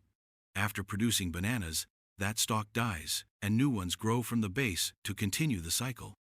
This unique life cycle reflects something deeper about how nature resists simple categories. A banana plant may look like a tree, grow like a tree, and feel like a tree to the touch.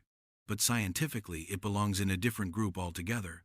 It reminds us that appearances can be deceptive. The natural world is filled with organisms that defy human naming systems. So why does the myth persist?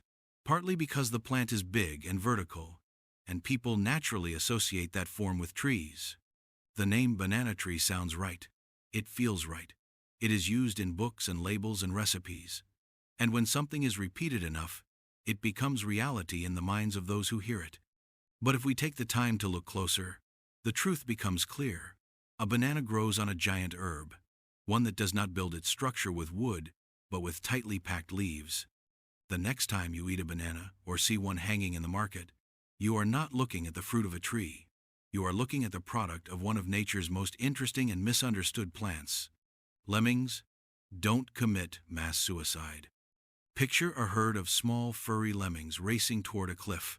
One leaps over the edge, then another, then the rest. The sea waits below. The myth says they willingly run to their deaths in a bizarre ritual of population control. But what if that entire story is built on fiction, staged images, and decades of misunderstanding? Lemmings do not commit mass suicide. That idea came largely from a 1958 Disney documentary called White Wilderness. The film included a scene of lemmings leaping off a cliff into water. It was dramatic, emotional, and entirely artificial. The animals were brought in from elsewhere and forced into the scene. It was not natural behavior. It was theater disguised as nature. Lemmings are small rodents native to the Arctic. They are known for dramatic population swings. In certain years, their numbers explode due to ideal breeding conditions. When food becomes scarce, they migrate in large groups to find better ground. This mass movement can lead to dangerous crossings like rivers or steep terrain. Some die in the process, but not by choice. They are not throwing themselves to death. They are just trying to survive. The idea of lemming suicide may also appeal to deeper fears humans carry. It reflects anxieties about crowd behavior, blind conformity, and the loss of individuality. The image of animals following each other off a cliff becomes a metaphor for people who do not think for themselves. But the metaphor is built on a mistake. Real lemming behavior is far more practical. They dig tunnels, gather vegetation, and raise their young like any small mammal. They are not irrational. They are simply trying to adapt to difficult environments. The dramatic myth overshadows their real struggle and resilience. This story reminds us how easily myths form when emotion takes the lead over evidence. A single movie scene, edited for effect, reshaped the global perception of an entire species. And once a myth is told with enough confidence, it becomes difficult to untangle from the truth. So the next time you hear someone say you are acting like a lemming, remember this. Real lemmings do not blindly follow each other to death. They navigate a harsh world as best they can, just like us. You can't get sick from cold weather alone. Imagine standing outside on a chilly evening. Someone sees you without a jacket and warns you that you will catch a cold. It is a warning so old and familiar that it feels like common sense. But the reality is far more complicated. Cold weather may make you shiver, but it does not give you a virus. You cannot catch a cold from temperature alone. Colds and flus are caused by viruses, not by temperature, not by damp socks, and not by forgetting your hat. You get sick when a virus enters your body, typically through your nose or mouth. These viruses are passed from person to person, usually by touch or through the air when someone coughs or sneezes. So why does illness seem to spike during the colder months? There are several reasons. First, people spend more time indoors during cold weather. This means more contact in enclosed spaces, more shared air, and more opportunities for viruses to spread. Second, the air tends to be drier in winter, which can dry out your nasal passages. That makes it easier for viruses to enter your system. Third, some studies suggest that certain viruses thrive in cooler, less humid environments. But the cold itself is not the culprit. If you sit in a snowstorm, you might get frostbite or hypothermia. But you will not develop a cold unless you have been exposed to the right virus. The immune system may be slightly less efficient in colder weather, but that is a secondary factor. The virus must be present first. The myth likely spread because of correlation. People noticed they got sick in the winter and assumed the weather was to blame. Over generations, that assumption turned into a rule. Parents told children to bundle up or risk a cold. It became a cultural truth, even without scientific backing. This misunderstanding matters because it shapes behavior. People may focus on staying warm, but ignore hygiene. They may forget that hand washing, covering coughs, and avoiding sick individuals are far more effective than a scarf. Understanding the real causes helps us protect ourselves better. So the next time someone says the cold will make you sick, you can gently correct them. It is not the temperature, it is the virus. And the best defense is not wool. It is awareness. Bulls are colorblind to red. Imagine a bullfighter stepping into the ring. He waves a red cape and the bull charges. The audience gasps. The story is clear. The color red enrages the bull. But what if the color does not matter at all?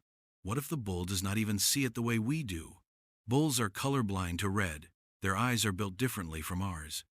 While humans have 3 types of color receptors, bulls and other cattle have only 2.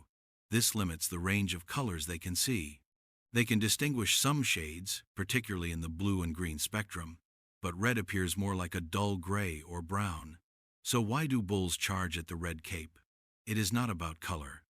It is about movement. The waving of the cloth, the way it flutters and dances in front of them, that is what draws their attention and stirs their instinct. Bulls are prey animals. They are sensitive to sudden motion, especially when provoked or stressed. In fact, in traditional bullfighting, the cape is red not for the bull's sake but for the audience. The red hides the blood. It makes the scene more theatrical. It is a color chosen for visual effect, not biological accuracy. But the association stuck. Over time, people began to believe that red itself had power over the animal. This myth is another example of how easily humans assign meaning to behavior without understanding the biology behind it. We see a reaction and invent a reason. The truth is less magical, but more interesting. The bull is responding to motion, not hue. Its aggression is driven by its environment, stress, and the way the cloth moves through space. Understanding this matters because it teaches respect for how animals perceive the world. Their senses are not ours. Their reactions are shaped by different cues. Seeing through their eyes, even metaphorically, helps us move beyond myth and into empathy. So when someone says bulls hate red, you can remind them gently. It is not the red. It is the dance. Humans didn't evolve from monkeys. Imagine someone pointing at a monkey and saying, "That is what we came from." It is meant as a joke or sometimes as an argument against evolution. But this picture is not just inaccurate. It misses the entire point of what evolution actually means. Humans did not evolve from monkeys. We share a common ancestor with them. That ancestor lived millions of years ago and gave rise to different branches of the primate family tree. One branch led to today's monkeys. Another led to apes and eventually to us. We are not descended from the monkeys we see today. Instead, we are distant cousins, evolving in parallel along different paths. This distinction is important. It clears up a major misunderstanding about how evolution works. It is not a straight line. It is not a ladder where each rung is a more advanced creature. It is a branching process, more like a tree than a staircase.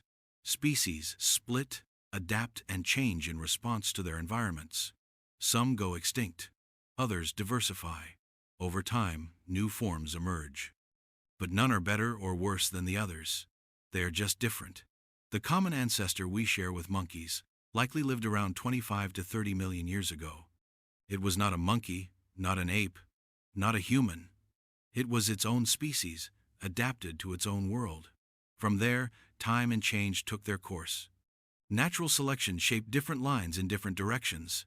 This myth persists because it is easier to understand stories than systems.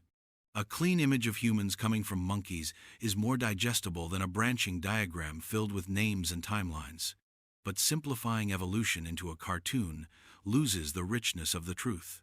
It also opens the door to denial, because people mock the idea instead of understanding it. What evolution actually shows is how connected life is. It links you to the chimpanzee, the dolphin, the sparrow, the pine tree. You are part of a vast, shared story that stretches back billions of years. You are not descended from monkeys. You and monkeys are fellow travelers on the road of time. So the next time someone uses that phrase, you can offer a clearer view. We did not evolve from monkeys. We evolved alongside them. And the journey is far more beautiful than the myth suggests. Coffee doesn't dehydrate you. Picture an early morning. The sky is still gray and quiet. You reach for a cup of coffee, letting the steam warm your face. It is a daily ritual, a quiet comfort, but in the back of your mind, there is a warning you once heard. That coffee dehydrates you. That caffeine pulls water out of your body faster than it puts it in. You sip anyway, unsure. The truth is, coffee does not dehydrate you. Yes, caffeine is a mild diuretic. That means it can increase urine production slightly, but not enough to counteract the water you are drinking with it. In fact, coffee contributes to your daily fluid intake. Especially for regular coffee drinkers, the body adapts to the presence of caffeine. The myth likely started when people noticed that after drinking coffee, they used the restroom more frequently. But more frequent urination is not the same as dehydration. True dehydration happens when your body loses more fluids than it takes in. Coffee does not tip that balance. Studies have shown that the hydration effect of coffee is nearly identical to water when consumed in moderate amounts. The myth survived because it sounds responsible, like a health-conscious warning. But warnings only help when they are accurate. Telling people to avoid coffee when trying to stay hydrated may actually prevent them from drinking at all, and that does more harm than good.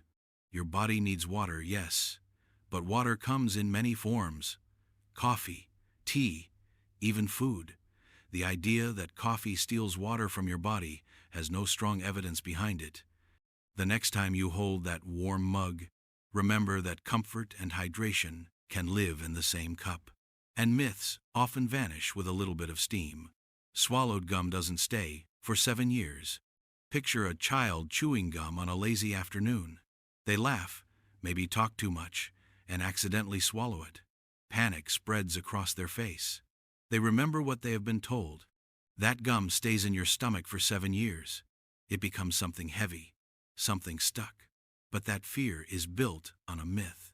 Swallowed gum does not sit in your stomach for years. It passes through your digestive system like most other things. Gum is made of a base that cannot be broken down by stomach acid or digestive enzymes. That part is true, but that does not mean it stays forever. The body knows how to handle things it cannot digest. It simply moves them along. Gum travels through the stomach, into the intestines, and eventually exits the body, often unchanged. Usually within a few days. The myth probably began as a way to discourage kids from swallowing gum. It worked because it was easy to remember and a little bit scary. But the body is not a storage container for childhood mistakes. The digestive system is efficient. It separates what can be used and what must be removed. There are rare cases where swallowing a large amount of gum, especially with other indigestible objects, has caused problems. But that is not the same as the gum staying for years. It is about volume, not time. The truth is simple. Swallowing gum is not a good habit, but it is not a curse either. It does not stick to your stomach wall. It does not hide for years waiting to be remembered. It just moves on, and the body continues its quiet work with or without your childhood fears. You don't need to stretch before exercise. Picture yourself at the edge of a track or a gym floor. Before you begin to move, you stop and stretch. You reach, you hold, you prepare. You were told that this would prevent injury, that it would warm you up, that stretching is the first step. But research shows that static stretching before exercise may not be helping you at all. In some cases, it may even slightly reduce performance. The kind of stretching most people do before a workout, where you hold a muscle in a fixed position for several seconds, does not actually prepare the muscle for activity. It elongates the muscle, yes, but it does not activate it. What your body needs before movement is movement. A warm-up that includes light aerobic activity or dynamic stretching like walking lunges, arm circles, or leg swings is more effective at preparing your body. These movements increase blood flow, raise your heart rate, and wake up your nervous system. Static stretching, on the other hand, is more beneficial after exercise, when your muscles are warm and more flexible. That is the time to improve range of motion or reduce tension. The myth persists because it was taught in schools and passed down in sports for generations. It became part of the ritual, and rituals are hard to question. But understanding how your body works means letting go of traditions that no longer serve. Stretching is not bad, but stretching at the wrong time with the wrong expectation turns habit into misinformation. Your body deserves more than routine. It deserves awareness, and the best preparation is not stillness, but thoughtful motion. You can't catch up on lost sleep. Picture a long week. You have barely slept. Early mornings, late nights, heavy eyes. But the weekend comes, and with it, a promise. You will sleep in. You will catch up.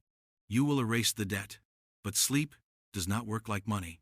You cannot repay it on demand. When you lose sleep, you lose more than hours. You lose quality, rhythm, and internal balance. Your body keeps time through a natural cycle called the circadian rhythm. That cycle expects consistency. When you sleep late to recover, you may feel better temporarily, but you also disrupt that rhythm. Your internal clock becomes confused, and the next night, falling asleep might be harder. The deeper problem is that chronic sleep loss affects memory, mood, metabolism, and even immune function. Sleeping longer on the weekend does not fix these issues.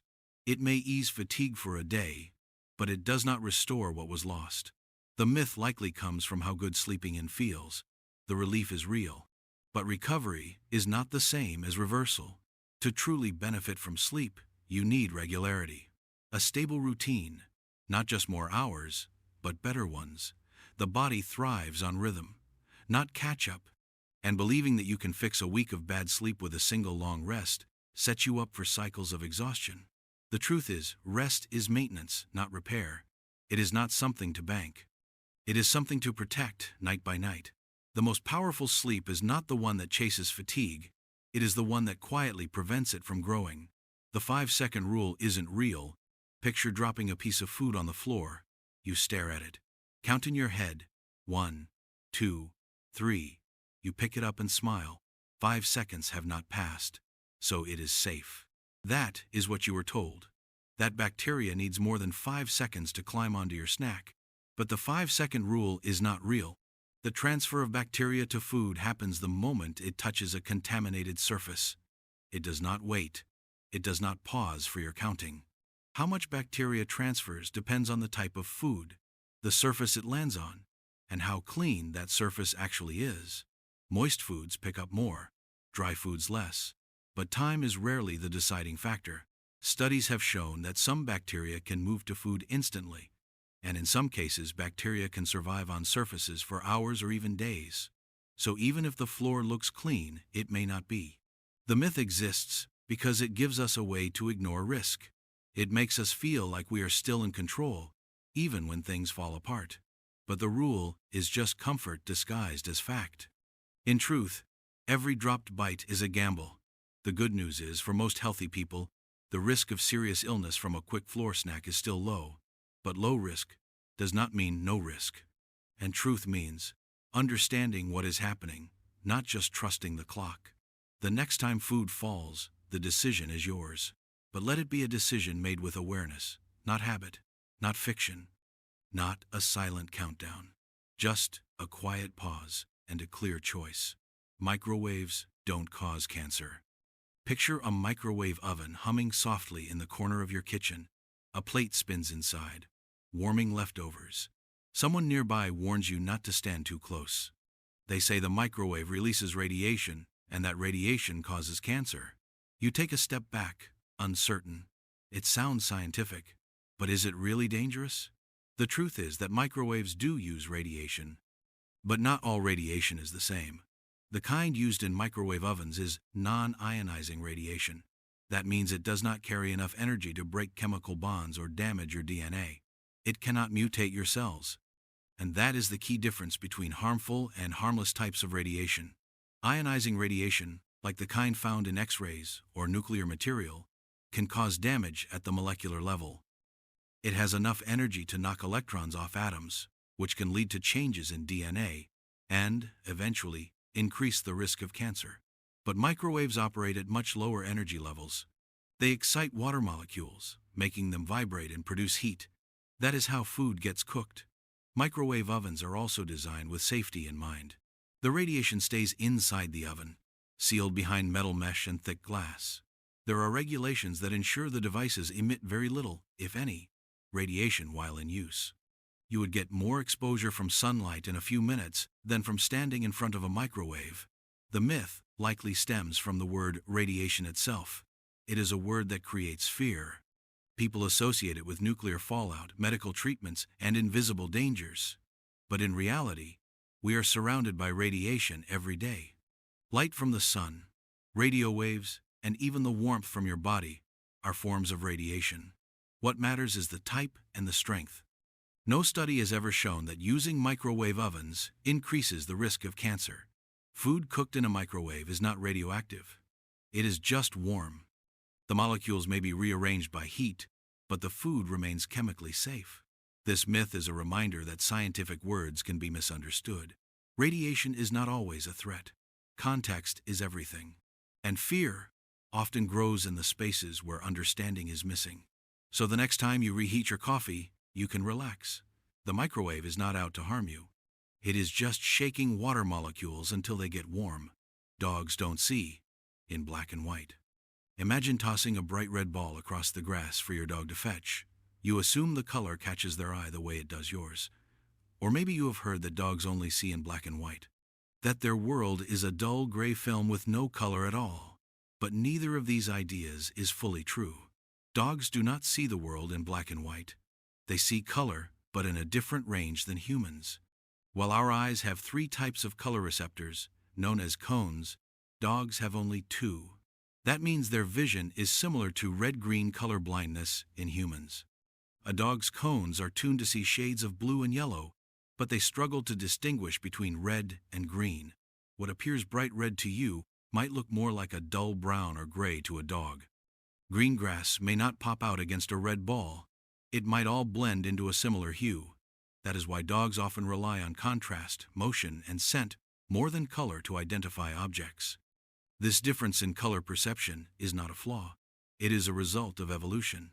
Dogs are descended from nocturnal hunters who relied more on movement and light sensitivity than vibrant color. Their vision is adapted for detecting motion in low light, rather than decoding the rainbow. They also have more rod cells in their eyes than humans, which helps them see better in the dark. The myth about dogs seeing only in black and white likely came from early scientific studies before researchers understood how animal vision works. Once an idea becomes widespread, it tends to stick. especially when it simplifies things. But simplification often leads to distortion. Understanding how dogs really see helps you interact with them better. If you want to play fetch, choose a blue or yellow toy. If you want to design an obstacle course, use high contrast instead of relying on color. Dogs live rich visual lives. Their world is not gray. It is just colored differently, and in many ways their senses go far beyond what ours can detect. They may not see red roses as vividly as we do, but they can smell a single drop of scent in a field of grass. So the next time you look at your dog and wonder what they see, know this: it is not black and white. It is a unique and beautiful spectrum of its own. The Coriolis effect doesn't decide toilet flush direction. Imagine standing over a toilet in Australia and flushing it just to see which way the water spins. You have heard that the direction of the flush changes depending on which side of the equator you are on. North of the equator, it swirls one way. South, it goes the other. It sounds like a fun science fact, but it is not entirely true. The Coriolis effect is real.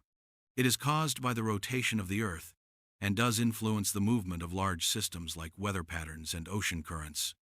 Hurricanes spin counterclockwise in the northern hemisphere and clockwise in the southern because of this effect.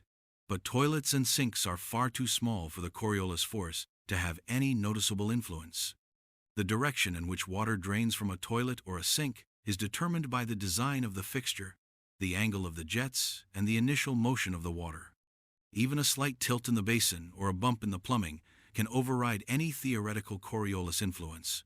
You could install two toilets side by side and have one flush clockwise and the other counterclockwise, depending on how they are built.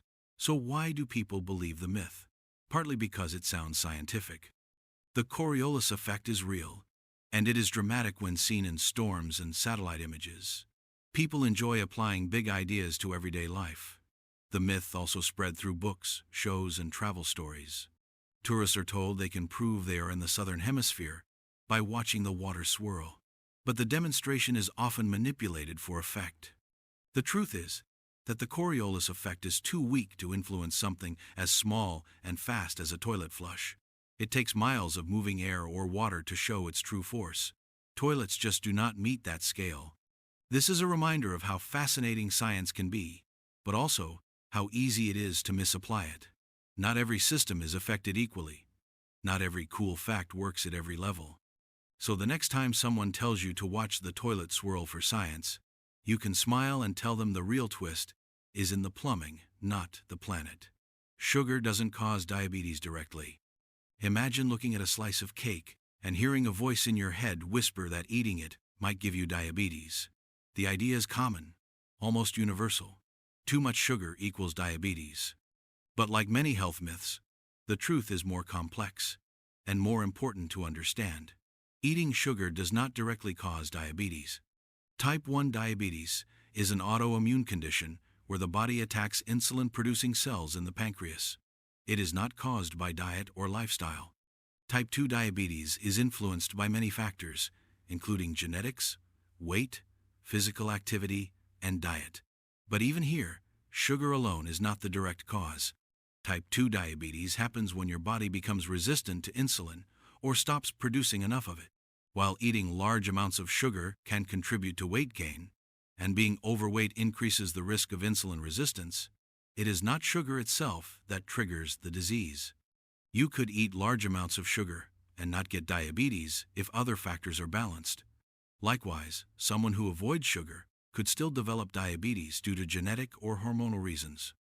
The myth persists because it simplifies a complex issue. Sugar is easy to blame. It is visible, tempting, and everywhere. People look for villains in their diet, and sugar becomes the target. It is true that excessive sugar can lead to weight gain and metabolic stress, but that is not the same as saying sugar is the direct cause. What matters more is overall dietary pattern, activity level, and individual susceptibility. Whole diets that are high in processed foods, low in fiber, and lacking in movement create the conditions for type 2 diabetes to develop. Sugar plays a role in that system, but it is not the only player. This myth also creates shame. People with diabetes are often blamed unfairly, as if they simply ate too much dessert. That kind of blame ignores the full picture and makes it harder to have honest conversations about health. Education matters. Knowing the difference between cause and contribution allows people to make better choices without fear. Reducing added sugars is still a good idea. It benefits your heart, weight, and energy levels, but it does not mean sugar is poison or that one candy bar will lead to disease. So, enjoy your food mindfully. Focus on balance. And remember that the truth about diabetes is not as sweet or simple as the myth. Toilets don't spray in the direction you think on planes. Imagine sitting on a flight, hearing the loud roar of the airplane toilet when it flushes. Some people believe it flushes straight down, sucking everything toward the sky below. Others fear being pulled in if they flush while sitting. The truth is far less dramatic and far more fascinating. Airplane toilets do not spray or flush down into the sky. They use a vacuum system that pulls waste into a sealed tank. This system works by creating a pressure difference between the bowl and the tank. When you flush, the contents are drawn through a pipe using air pressure, not gravity. The waste is then stored safely in a container that is emptied after the flight. There is no opening to the outside. Nothing is ejected into the air. That would not only be illegal, but also incredibly dangerous. Every part of the waste system is contained and managed with strict regulations. The roaring sound is just the sound of the vacuum mechanism engaging. It may feel violent, but it is entirely internal. The myth of toilets flushing into the sky likely comes from misunderstandings in old stories. Decades ago, there were occasional reports of blue ice falling from the sky. This happened when leaks in older waste systems allowed frozen waste to escape. But modern airplanes are built to prevent this. Blue ice incidents are rare and usually due to a malfunction, not intentional flushing. The design of airplane toilets is all about efficiency. Gravity does not work well at high altitudes where pressure is low, so vacuum systems provide a reliable and fast way to clear the bowl. They also use less water, which saves weight and fuel. This myth reflects our tendency to fear what we do not see. Airplane systems are hidden, complex, and loud. That makes them fertile ground for imagination. But understanding the real process shows how much care and engineering goes into even the smallest parts of flying. So the next time you hear that flush on a plane, you can sit back without fear. Nothing is going outside. Everything is sealed, secured, and far less mysterious than it sounds. Lightning is hotter than the Sunday. Picture the sky turning dark in the middle of the day. Thick clouds roll in and the air starts to feel electric. Suddenly, a flash cuts through the sky. The sound follows after.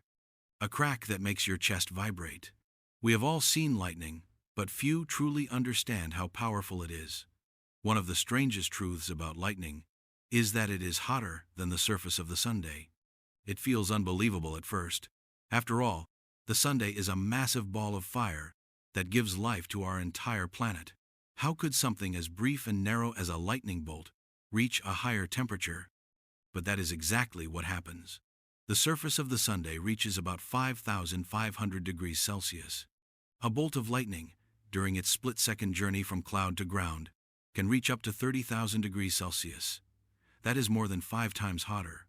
This happens because lightning is not fire. It is electricity. When a lightning bolt forms, it creates a narrow channel of plasma, which is a state of matter where electrons are stripped away from atoms. That plasma heats up instantly, creating an extremely high temperature in a very small area. The heat causes the surrounding air to expand rapidly, which is what creates the thunder you hear afterward. The Sunday, on the other hand, is a constant process of nuclear fusion. Its surface is incredibly hot, but its core is even hotter, reaching millions of degrees. Still, when we talk about temperature at the surface, lightning wins. This fact sounds like science fiction, which is why many people do not believe it. But nature is full of extreme events that happen faster than we can see or feel. Lightning does not last long, but in that moment, it becomes one of the hottest things you will ever encounter on Earth. The flash ends in a blink, but the numbers do not lie. And sometimes, what we think of as small is only small because it moves too fast for our minds to hold on to. A penny from a skyscraper can't kill you. Picture someone standing at the top of a tall building, holding a penny between their fingers. they lean over the edge and drop it. You look up, imagining the tiny coin slicing through the air like a bullet, picking up speed as it falls. The story goes that if a penny is dropped from that height, it could kill someone walking below. It is a dramatic image, but it is not true. A penny cannot kill you if it falls from a skyscraper. The science behind this is clear. As the penny falls, it accelerates until it reaches what is called terminal velocity. That is the maximum speed it can fall due to air resistance. For a penny, terminal velocity is only about 50 to 60 kilometers per hour. That is fast, but not deadly. The reason is that a penny is flat, light, and not aerodynamic. It flips and wobbles as it falls, losing stability and momentum. By the time it reaches the ground, it might sting if it hits you, but it will not cause serious harm. This myth likely started because it sounds logical in a simple way. Height equals speed. Speed equals danger. But physics is more complicated than that. Mass, shape, air resistance, and the direction of fall all matter. Bullets are dangerous not just because they move fast, but because they are dense, shaped to cut through the air, and fired with force. A penny has none of those properties. It is just a piece of metal reacting to gravity and wind. The myth has survived because it plays on our fear of what we cannot see. It makes tall buildings feel more dramatic. But next time you look up, remember that even from the greatest heights, a penny still falls like everything else, bound by air, slowed by nature, and far from the silent killer people imagined. The moon has no dark side. Picture looking up at the night sky, staring at the moon. You see one familiar face, the same features again and again. People often say there is a dark side of the moon, a hidden half that never sees light. It sounds mysterious, almost poetic, but it is not quite true. There is no permanent dark side of the moon. What people are actually talking about is the far side, the side that never faces Earth. Because the moon is tidally locked to our planet, the same side is always visible to us. But that does not mean the other side is always dark. As the moon orbits the Earth, sunlight reaches all parts of it, just at different times. The far side experiences day and night, just like the near side does. It gets just as much sunlight over the course of a lunar month. The idea of a dark side comes from a misunderstanding of how the moon moves. We see the same face, so we assume the other must be hidden in shadow. But space is not shaped by our viewpoint. Light touches all sides. The far side is simply unfamiliar to us, not untouched by the Sunday. This myth also gained strength from books, songs, and films that played on the mystery. The phrase, dark side, sounds more intriguing than far side, but language can blur fact. The far side of the moon was first seen by humans when spacecraft orbited and photographed it. What they found was different, yes, but not dark. It is marked with more craters and fewer plains. But it sees sunlight in full, just not from our perspective. Understanding the moon means learning to separate observation from reality. What you see is not all there is. And in the case of the moon, the darkness is not in the light, it is only in the name. Humans and dinosaurs didn't live together. Picture a child's drawing, a caveman holding a spear standing next to a dinosaur, maybe a T-Rex, maybe a long-necked brontosaurus. They are together in the same world, the same forest.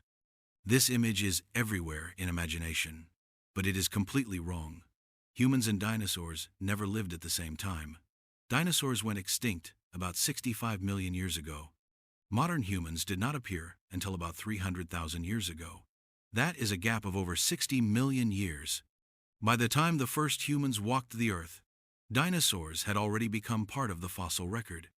The creatures that did live with early humans were mammals, birds, and other life forms that evolved long after the dinosaurs vanished. The confusion may come from how fossils are displayed. Seeing bones in museums or in the ground might give the impression that these creatures are from the same layer of time. But layers matter. The Earth's history is written in stone, and each layer holds its own story. Dinosaurs ruled during the Mesozoic era. Humans arrived in the late Quaternary period. The only living descendants of dinosaurs today are birds. When you see a pigeon or a hawk, you are closer to a dinosaur than any ancient human ever was. The myth has been kept alive by entertainment. Cartoons, movies, and stories have blended timelines for effect. But the truth is more powerful than fiction. It shows how vast time really is, how long Earth has existed without us, and how small our chapter truly is in the history of life. We did not walk with dinosaurs. We walk on the bones they left behind. And that distance in time is what makes them so awe-inspiring. You can't actually detox your body with juice. Picture a fridge filled with colorful bottles. Greens, oranges, reds. Each one promising a reset, a cleanse, a detox. People turn to juice when they feel heavy, tired, or guilty. They believe it will flush out the toxins, start everything fresh. But the idea that you can detox your body with juice is a myth. Your body already has systems in place to remove waste. The liver and kidneys are built to handle toxins every day. They do this quietly, efficiently, and without help from fruit extracts. There is no scientific evidence that juice cleanses remove more toxins than your body already does. In fact, most commercial cleanses do not even define what those toxins are. It is a vague word that creates fear without clarity. Juice may be high in vitamins, but it is also high in sugar and low in fiber. It can give you a temporary feeling of lightness, but that is often due to calorie restriction, not detoxification. Some people feel better during a cleanse simply because they are consuming fewer processed foods. But the same effect can be achieved with balanced eating without depriving your body. The myth of the juice detox survives because it gives a sense of control. It feels like a quick fix, a way to undo damage. But health does not come from shortcuts. It comes from consistency. Real detoxing is not a 3-day plan. It is a lifelong process your body is already managing. Respecting your organs means feeding them well, staying hydrated, getting rest, and moving your body, not relying on promises in a bottle. The next time you see a juice labeled as a cleanse, remember that your body is already doing the work, quietly, without labels, and without needing rescue. Hair products can't repair split ends. Imagine running your fingers through your hair and feeling the frayed ends brushing against your skin. You look at the bottle in your hand. It promises to repair damage, to fix split ends, to restore your hair to what it once was. You believe it because the message is everywhere. But what if those promises are carefully designed illusions? What if no product can truly do what it says? Split ends are the result of physical damage to the hair shaft. Heat, styling, brushing, coloring, and environmental exposure all wear down the outer layer of your hair, the cuticle. Once that protective layer is gone, the inner core of the hair splits, it frays, and like a rope unraveling at the ends, it cannot go back to its original form. Hair is not alive. It has no healing process. No cells regenerate. It does not rebuild itself like skin. Once it is damaged, the only real fix is to cut it. So what do these products do? Many coat the hair in silicone or waxes. These ingredients smooth the surface of the strand, reduce friction, and temporarily glue the split ends together. It creates the illusion of healthy hair. Under the microscope, the damage is still there. But to the eye and touch, the hair feels softer and looks shinier. This illusion can last a few hours or days, but eventually, the coating wears off. The split end remains. The myth is powerful because it gives hope.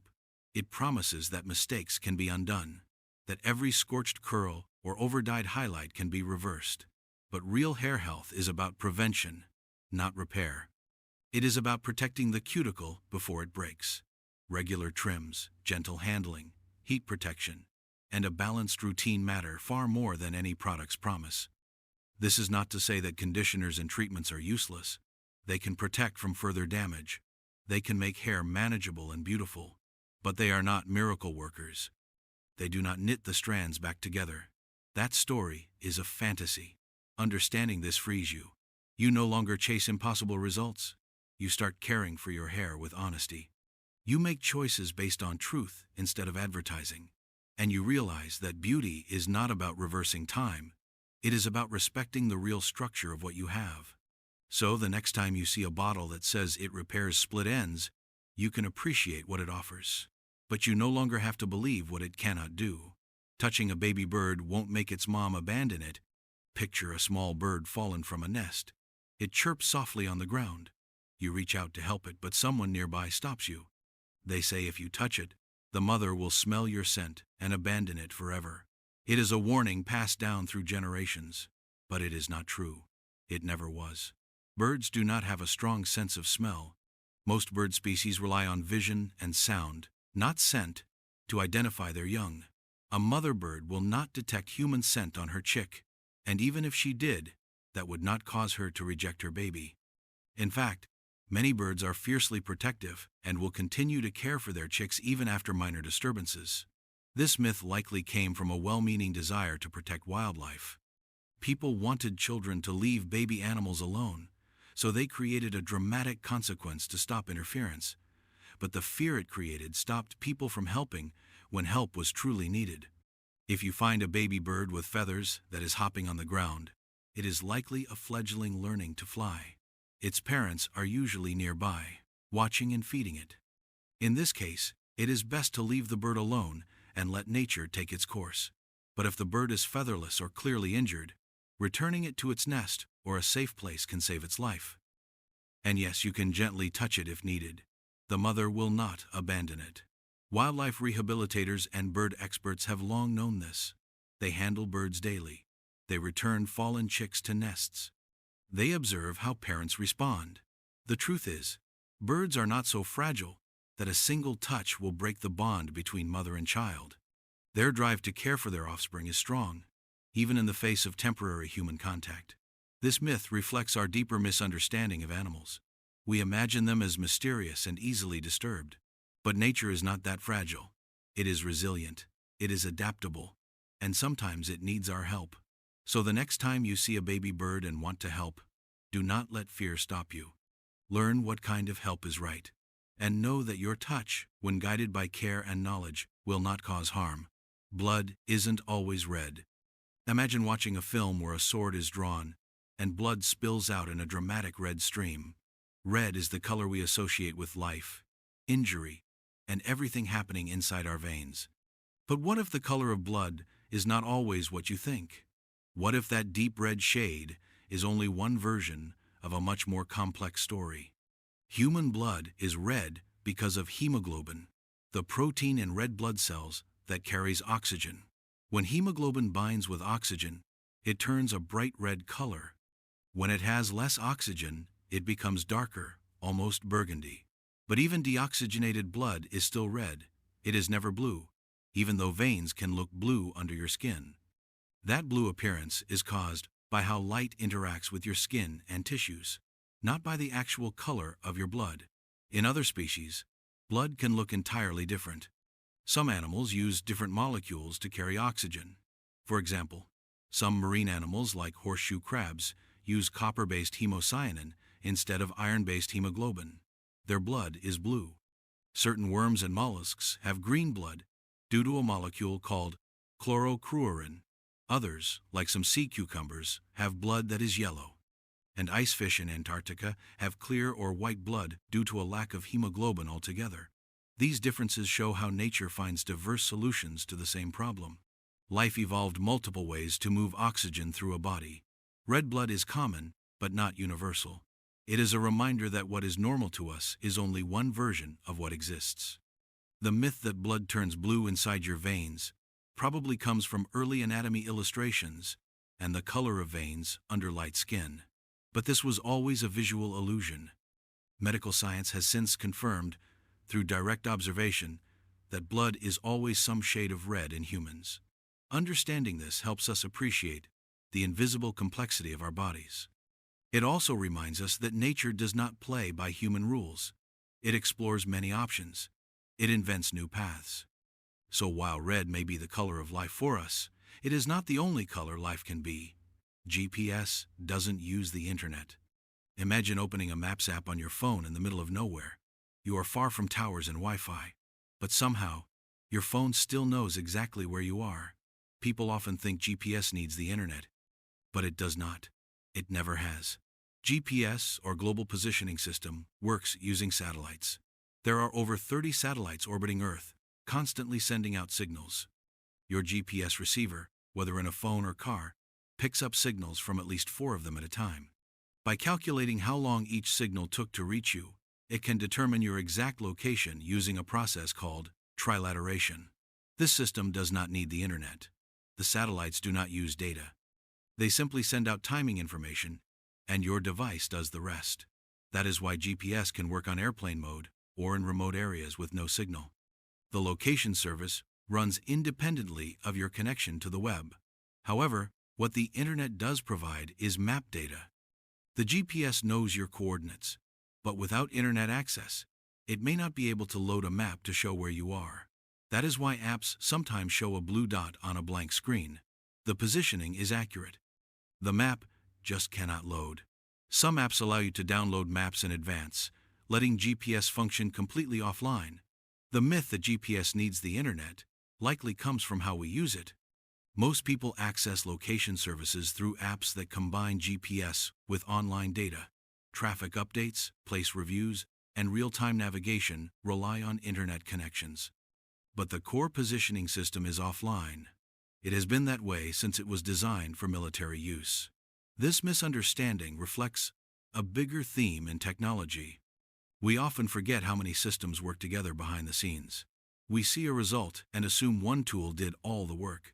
But the phone in your hand is talking to satellites, servers, and software all at once. Knowing this gives you more control. You can prepare for offline travel. You can separate location from connection. And you begin to see that even in isolation, technology can still reach you from the sky. Icebergs are not mostly above water. Picture a massive iceberg floating in the ocean. You see a towering mountain of ice rising above the waves. It looks enormous. But then someone says the part you see is only a fraction. 90% of the iceberg is hidden below the surface. It sounds unbelievable. But it is true. Ice is less dense than water. That is why it floats. But it is only slightly less dense. This small difference means that the majority of the iceberg's mass must stay underwater to support the portion that rises above. On average, about 90% of an iceberg's volume is submerged. Only the top 10% is visible. This creates one of the most powerful metaphors in human language, the iceberg effect. What you see is just the beginning. The real structure lies beneath, hidden and silent. It is used to describe psychology, danger, emotion, and more. But in the case of actual icebergs, it is a physical reality, not a metaphor. The Titanic disaster was a painful reminder of this. The visible part of the iceberg looked manageable, but the underwater portion tore through the ship's hull. Mariners and scientists now use sonar and satellite data to track and map these invisible shapes. The illusion comes from how our eyes work. We see the surface. We assume we know the whole. But oceans hold their secrets. And icebergs are among the most deceptive shapes in nature. Their underwater sections can be vast, reaching far out from the tip. Understanding this reshapes how you see the world. It teaches humility. It reminds you that appearances are not the full truth, that what is hidden often carries the most weight. So the next time you see an image of an iceberg or hear someone use it as a metaphor, remember that nature created the metaphor first, and it still floats in the cold, carrying its secrets below. Alcohol doesn't kill brain cells. Imagine someone taking a drink and hearing a warning echo in their head. Every sip kills brain cells, they say. Each shot is a tiny act of damage. It is a common belief. But like many things that sound scientific, it is more myth than truth. Alcohol does affect the brain. It alters communication between neurons. It slows reactions, dulls judgment, and can cause long-term damage with chronic use. But it does not kill brain cells in the way the myth suggests. Most moderate drinking does not lead to cell death. The changes are functional, not structural. Heavy alcohol use can damage the connections between neurons. It can shrink brain tissue over time. It can lead to cognitive problems, especially when combined with poor nutrition. But even in extreme cases, the damage tends to affect how brain cells work, not whether they live or die. The myth likely grew from confusion about what alcohol actually does. People saw the mental effects and assumed something was being destroyed. The idea that brain cells die and never return added drama to the message. But science has shown that the brain is more resilient. It adapts, it rewires. And while alcohol can impair those processes, it does not wipe out neurons one by one. There are exceptions. Very high doses, especially in combination with trauma or other substances, can lead to cell death. And during early development, like in fetal alcohol syndrome, alcohol can disrupt brain growth. But for most people, occasional drinking does not lead to neuron loss. Understanding this does not mean alcohol is harmless. It affects memory, balance, decision-making, and health. But framing it as brain cell genocide misleads people. It turns a complex process into a fear-based slogan. The truth is quieter. Alcohol changes how your brain works, but it does not empty it of cells. It clouds the signal, not the structure. So if you drink, do it with care, not out of fear, but out of respect for what your brain does and how it serves you every day. Spiders don't crawl into your mouth at night. Imagine lying in bed, the room dark and quiet. You are half asleep when someone tells you a fact that lingers in your mind. They say that while you sleep, spiders crawl into your mouth, that you swallow a few every year without ever knowing. It is a disturbing image, but it is not true. Spiders do not crawl into your mouth at night. They do not have any reason to. The mouth is warm and wet, yes, but it is also loud, filled with vibration, and constantly moving with breathing. Spiders are sensitive to vibrations. It is how they detect threats. When you breathe, snore, or shift in your sleep, you are sending out signals that any spider would interpret as danger. They are far more likely to avoid your face than to crawl into it. This myth likely grew from a blend of fear and storytelling. People fear spiders instinctively, and imagining them invading a vulnerable moment makes that fear more intense. But no scientific study has ever supported the idea. It is a claim repeated without evidence. Even in places with many household spiders, they prefer quiet corners, untouched spaces, and predictable environments. A sleeping human is unpredictable. The myth might have also grown from a misunderstanding of how many insects we encounter in our lifetime. While it is true we share space with them, that does not mean they seek us out, especially not to enter our mouths. The truth is far less dramatic and much more comforting. Spiders want nothing to do with you. They are not crawling toward your breath, they are hiding from it. And most of what we fear in the dark is just the echo of a story someone once told us. Ostriches don't bury their heads in the sand. Picture a wide desert plain, and in the distance an ostrich stands tall. Suddenly, it lowers its head to the ground. The myth says it is burying its head in the sand to hide. People laugh and repeat the idea that ostriches think they disappear if they cannot see the world. But this is not what happens. Ostriches do not bury their heads in the sand. They do not hide from danger this way. What they actually do is much more practical. Ostriches often lower their heads to the ground to turn their eggs, which are buried in shallow nests in the dirt. From far away, especially when their long necks blend into the horizon, it might look like their heads have disappeared. But they are not hiding. They are tending. Ostriches also lower their heads when they are trying to remain still or avoid detection. But again, the head is not buried. It is close to the ground, perhaps to blend in, but it is never under the earth. The myth likely comes from early observations, made without understanding. A bird lowers its head, and someone creates a story. That story is repeated and becomes part of culture. The phrase burying your head in the sand has become a metaphor for denial. But real ostriches face threats differently. They run, they kick, they are incredibly fast and powerful birds, and hiding is not their main defense. The idea that they are foolish enough to bury their heads and hope the world goes away is just a fiction humans created to explain what they did not understand. The truth is, the bird is not hiding. We are. You can't see airplane trails because of fuel. Picture the sky on a clear day.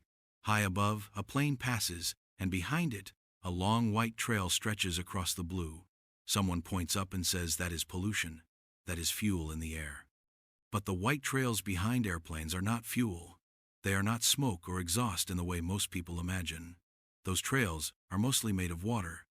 What you are seeing is called a contrail, short for condensation trail. As the engines burn fuel, they release water vapor as a byproduct. At high altitudes, where the air is very cold, this water vapor condenses into tiny ice crystals. Those crystals form a visible trail. It is similar to how your breath becomes visible on a cold day. The reason people often misunderstand contrails is because they look like smoke and they linger. But the length and shape of a contrail depend on the temperature, humidity, and pressure at that altitude. Sometimes they disappear quickly. Sometimes they stretch for miles. The myth that airplane trails are visible fuel may also come from fear about pollution or misunderstandings about aviation. While airplanes do emit gases that affect the environment, the visible trail is not raw fuel. Fuel does not leak in that way.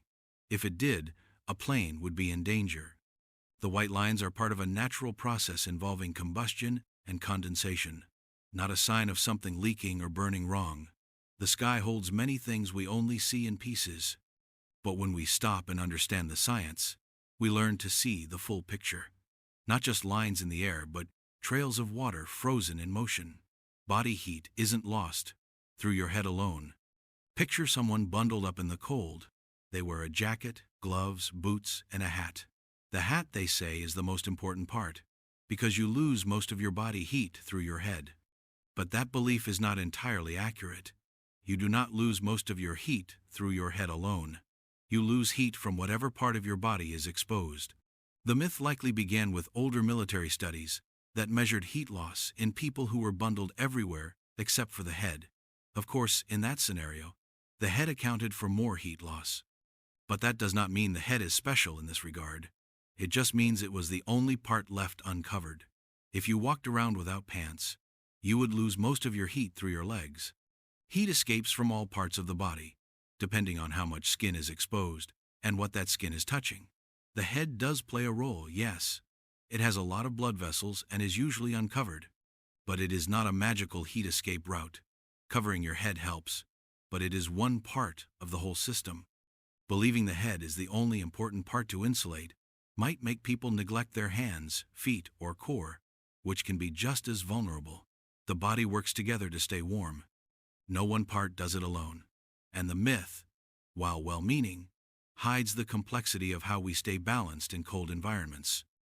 The next time you bundle up, remember that warmth is about the whole picture, not just the top of your head.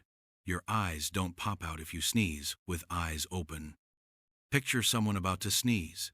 Their nose wrinkles, breath hitches, and just before the moment, they clamp their eyes shut. It seems automatic. But then someone tells you that it is necessary. That if you sneeze with your eyes open, they will pop out. It is one of those ideas that sounds silly and terrifying at the same time, but it is not true. Your eyes will not pop out if you sneeze with them open. In fact, some people do sneeze with their eyes open, naturally or intentionally. The pressure from a sneeze does not flow toward your eyes. It is directed outward through your nose and mouth.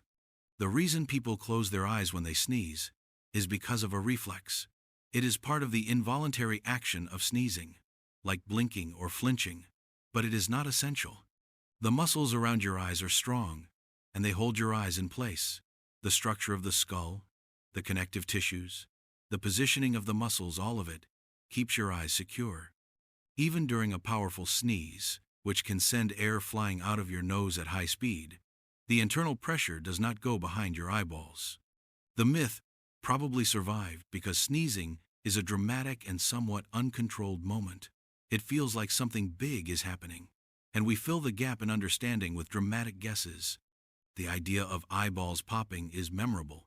It sticks, but the truth is far less cinematic. You can sneeze with your eyes open, you just usually do not, and nothing will pop out. Except maybe the myth itself, once you understand how your body truly works. Humans aren't the only species that use tools. Picture someone sitting under a tree, shaping a stick to dig or break open something hard. Tool use has long been thought of as a defining trait of humanity. It separates us, makes us special. But that line between us and them is not so clear. Humans are not the only species that use tools. In fact, many animals use objects in their environment to solve problems or accomplish tasks. Chimpanzees use sticks to fish for termites. Crows drop nuts on roads so cars will crack them open. Sea otters use rocks to smash shells. Even octopuses carry coconut shells to hide inside.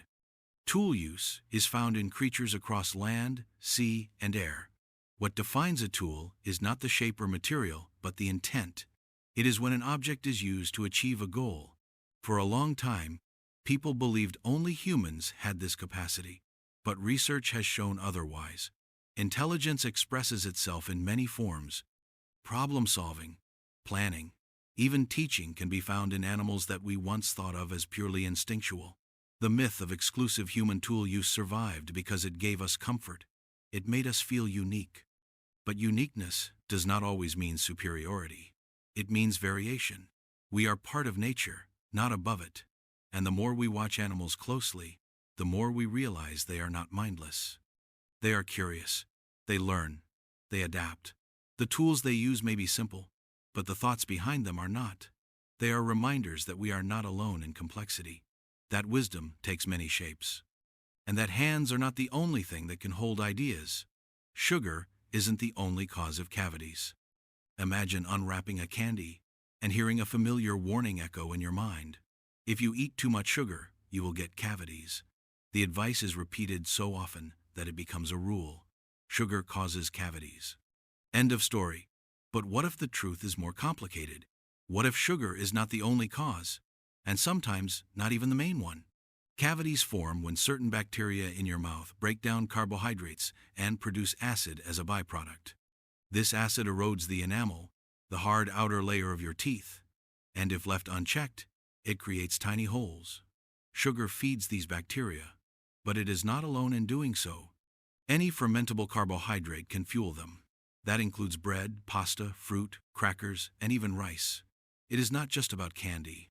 It is about the total environment inside your mouth. Your mouth is home to a complex community of bacteria.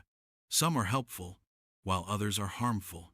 The balance between them determines your oral health.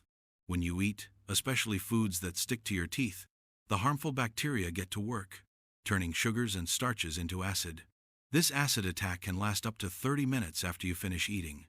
Over time, repeated exposure weakens enamel. But sugar is just one piece of the puzzle. Frequency matters more than quantity. Sipping sugary drinks or snacking often throughout the day gives bacteria a constant supply of fuel. This keeps your mouth in an acidic state. On the other hand, eating sugar during a meal, where it is followed by water and chewing, gives your saliva a chance to neutralize the acid. Saliva plays a crucial role in protecting your teeth. It washes away food particles, dilutes acids, and helps rebuild weakened enamel with minerals like calcium and phosphate. If your saliva flow is reduced, whether from dehydration, medication, or medical conditions, your risk of cavities goes up even if you do not eat much sugar. Other factors matter too. Genetics affect your enamel strength. Poor brushing habits allow plaque to build. Drinking acidic beverages like soda or citrus juices weakens enamel before bacteria even get involved. Even the order in which you eat foods can influence risk. A sugary treat after a meal is less harmful than one on an empty mouth. So why does the sugar myth persist? Because it is simple. It gives people a single enemy to avoid. And while limiting sugar is still wise for many health reasons, focusing only on it creates blind spots. People may ignore habits that are just as important. Cavities are caused by a mix of bacteria, diet, hygiene, and time. Sugar is a player, but not the whole cast. Understanding this lets you care for your teeth with greater clarity and control. So the next time someone blames candy for all dental decay, you can remind them that the truth lives in a wider, more invisible space. And that your daily choices, not just sweets, shape the future of your smile. You don't always get pruny fingers from water alone. Picture soaking in a bath. Your fingers slowly transforming into little shriveled ridges. It feels automatic. Water touches skin, and the skin wrinkles. People assume it is a direct reaction, a simple act of osmosis. But what if the story goes deeper? What if your nervous system is pulling the strings behind the surface? For years, people believed that skin wrinkles in water because it absorbs moisture. The outer layer of the skin, the stratum corneum, was thought to swell and form those creases. It made sense. After all, water causes other materials to expand. But science discovered something more interesting. The wrinkling is not just a passive reaction. It is an active process controlled by the body. Researchers found that people with damaged nerves in their hands do not develop wrinkled fingers in water. This was a major clue. It meant that the effect was not caused solely by water soaking into the skin, but rather by signals from the nervous system. When your hands are submerged for a few minutes, your brain sends a message through the sympathetic nervous system. This causes blood vessels in your fingertips to constrict. As they shrink, the volume of the underlying tissue decreases, and the skin above collapses into folds. These folds are not random. They seem to serve a purpose. One theory is that Pruney fingers improve grip in wet conditions, much like the tread on a tire. Experiments have shown that people can handle wet objects better when their fingers are wrinkled. It may be an ancient evolutionary adaptation, helping our ancestors climb wet rocks or pick up slippery food in the rain. So why does the myth of osmosis remain? Because the water and the wrinkles seem so obviously linked. We see cause and effect in front of us. It feels intuitive. But biology often hides its real mechanisms behind appearances. The visible reaction is just the surface of a deeper system. Understanding this changes how you see your body. Your skin is not just a passive shield. It is part of an intelligent network, reacting to the world in subtle and surprising ways. Even the wrinkles on your fingertips are not random. They are part of a conversation between nerves, blood, and the brain. So the next time your fingers wrinkle in the bath, do not think of it as water pushing in. Think of it as your body adjusting, preparing, and responding in quiet, invisible ways. The brain doesn't stop growing after childhood. Imagine a child sitting in a classroom, their brain soaking in information like a sponge. People often say that children are the best learners, that their brains are flexible and growing. But then, at some point, we assume the door closes. The brain stops growing. The sponge hardens.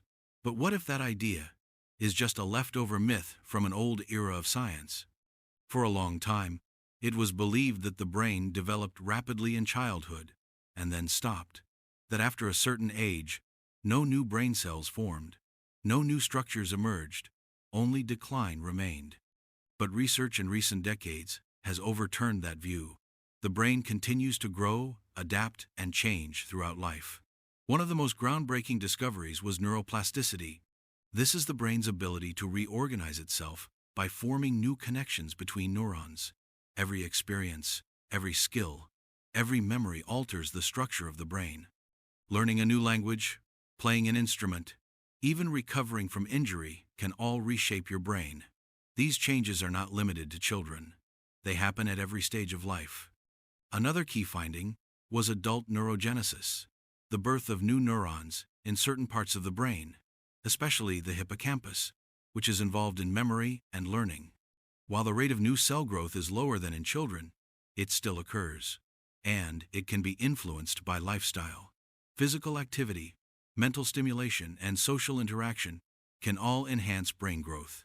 The brain is not a static machine. It is a living, evolving organ. It constantly rewires itself based on what you do, feel, and think. It grows stronger in areas you use and prunes away connections you ignore. This is true whether you are 6 or 60. So why did the myth survive for so long? Partly because early neuroscience lacked the tools to see the subtle changes happening inside the adult brain, and partly because people like tidy stories. Childhood as a golden window, adulthood as a plateau. It simplifies human development into stages, but the truth is more complex and more hopeful. Knowing that your brain continues to grow means you are never stuck. You are never finished. You can learn new things, form new habits, and recover lost abilities. It may take more effort with age, but the door is never shut. So the next time you hear someone say their brain is too old to change, you can remind them of the truth. Growth does not end with childhood. The brain, like life, is always becoming. Chocolate doesn't always cause acne. Picture someone sitting at a table after a long day, slowly unwrapping a piece of chocolate. It melts slightly between their fingers as they take a bite, but instead of savoring it, they hesitate. A thought interrupts the moment. They remember what they were told, that chocolate causes acne, that this bite will leave a mark. But the truth is far more gentle than the warning. Chocolate by itself does not always cause acne. In fact, there is no solid proof that chocolate directly leads to breakouts in everyone. Acne is a complex condition influenced by many factors: hormones, genetics, stress, and how your skin produces oil.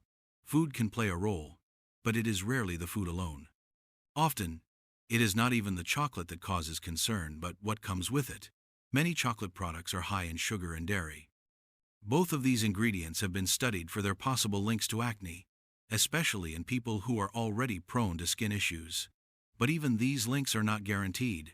They vary from person to person. Some people might notice a flare-up after eating certain foods, while others notice nothing at all. Chocolate, especially dark chocolate, with less sugar and milk, does not seem to have any strong connection to acne. The myth likely comes from the way we look for patterns. If someone breaks out after eating sweets, it is easy to point to the treat as the cause. Over time, that idea becomes a belief, and that belief becomes a rule passed from one person to another. But real skin health cannot be pinned on one square of chocolate. It is about how your body functions overall, and guilt should never be the flavor left behind. Enjoying chocolate in moderation is not just safe for most people, it is something to be enjoyed without fear. And your skin, just like your mind, deserves a little kindness. You can't absorb toxins through your feet. Picture a warm bath, dim lights, and your feet resting in water that slowly changes color. You are told this is pulling toxins from your body, that what you see in the tub is proof of cleansing. It feels convincing, but it is not real. You cannot absorb or release toxins through your feet. The skin on your feet is thick and built to protect you from the outside world. It is not a gateway for drawing chemicals in or out of your bloodstream. Products that claim to detox through the soles, like foot pads or ionic foot baths, often rely on visual tricks. The water changes color not because of anything leaving your body, but because of simple chemical reactions. Salt, electrodes, and moisture interact to create rusty or murky water. But the toxins? They were never there. Your body has real detox systems already in place. The liver, kidneys, lungs, and digestive system all work together to filter out waste and manage balance. And they do this continuously, with no need for external help. The myth of foot detox likely continues because it feels good. There is something soothing about caring for your body, about watching a change happen. It offers a sense of control, a visible result. But that feeling can be misleading. Toxins do not hide in your feet. They do not drain away through a soak. If they did, we would see far more scientific backing. Plants do absorb some pollutants through their leaves and roots. They release moisture and can slightly improve humidity. They make spaces feel alive. But they are not air filters. In the open environment of a typical room, VOCs move through the air far too quickly, and in too high a volume for a plant to make a noticeable difference. The misunderstanding comes from wanting a simple, natural solution to indoor air quality. The idea of passive purification through plants is comforting. It gives people control. But real air cleaning requires mechanical systems, airflow, and often external filters, not just pots and soil. This does not mean plants are useless. They support mental health, reduce stress, and connect people to nature. They beautify spaces and bring rhythm to rooms. But their role in air purification is often exaggerated. The truth is more nuanced than the myth. Plants are alive, responsive, and calming, but they are not tiny vacuum cleaners. They cannot do the job of fans, filters, or open windows. What they give us is not chemical change, but emotional peace. So the next time you buy a plant thinking it will clean your air, remember this: it will clean your mood far more than your molecules. And sometimes, that matters even more. Sunscreen doesn't block all UV rays. Imagine standing on a beach, sunlight warming your skin. You apply sunscreen, trusting it to protect you. The bottle says SPF 50, and you feel safe. Many people believe that sunscreen is a shield, a total block against harm. But even the best sunscreen cannot block everything. Sunscreen does not create an impenetrable barrier. It filters ultraviolet radiation, specifically UVB and sometimes UVA rays, depending on the ingredients. SPF stands for Sunday Protection Factor. An SPF of 30 means that it blocks about 97% of UVB rays. SPF 50 blocks around 98%. No sunscreen blocks 100%. Even with the highest SPF, a small amount of radiation still reaches your skin. UVB rays cause sunburn. UVA rays penetrate deeper and contribute to aging and long-term skin damage. Both can increase the risk of skin cancer. Broad-spectrum sunscreens are designed to cover both types, but coverage varies by formulation. Some ingredients, like zinc oxide and avobenzone, are better at shielding UVA. Others focus more on UVB. The effectiveness of sunscreen also depends on how it is used. Most people do not apply enough. They miss spots. They forget to reapply after swimming or sweating. They assume that one coat lasts all day. But in practice, sunscreen wears off. It needs to be reapplied every 2 hours or more often if exposed to water. Clothing, shade, and timing matter too. The sun is strongest between 10 a.m. and 4 p.m. UV rays can pass through clouds, windows, and even bounce off surfaces like sand and snow. Sunscreen is a tool, not a force field. The myth of total protection likely comes from the language on packaging. High numbers and phrases like water-resistant or maximum protection create a sense of invincibility. But no product can stop every ray. That is why sun safety includes behavior, not just lotion. Understanding this helps you make better choices.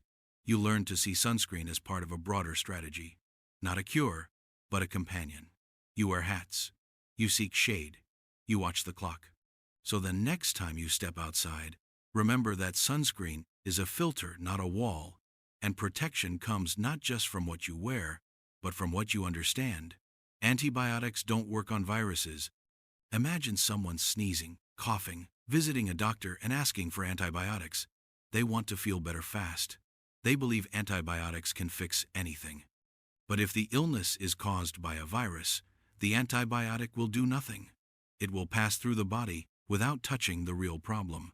Antibiotics are powerful drugs designed to kill or stop the growth of bacteria. They target specific structures in bacterial cells, like cell walls or protein-making machinery. Viruses do not have those structures. They are not cells. They are tiny strands of genetic material inside a protein shell. They reproduce by hijacking your own cells. There is nothing for the antibiotic to attack. This means antibiotics do not help with colds, the flu, most sore throats, bronchitis, or viral infections like COVID. Yet people continue to ask for them. And doctors sometimes prescribe them, just in case. But this misuse is not harmless. It contributes to a global problem called antibiotic resistance. When bacteria are exposed to antibiotics unnecessarily, they adapt, they mutate. The ones that survive pass on their resistance. Over time, the drugs become less effective. Infections that were once easy to treat become dangerous. Hospitals face outbreaks of superbugs that do not respond to standard medicine. The myth that antibiotics work on viruses likely comes from their history of success.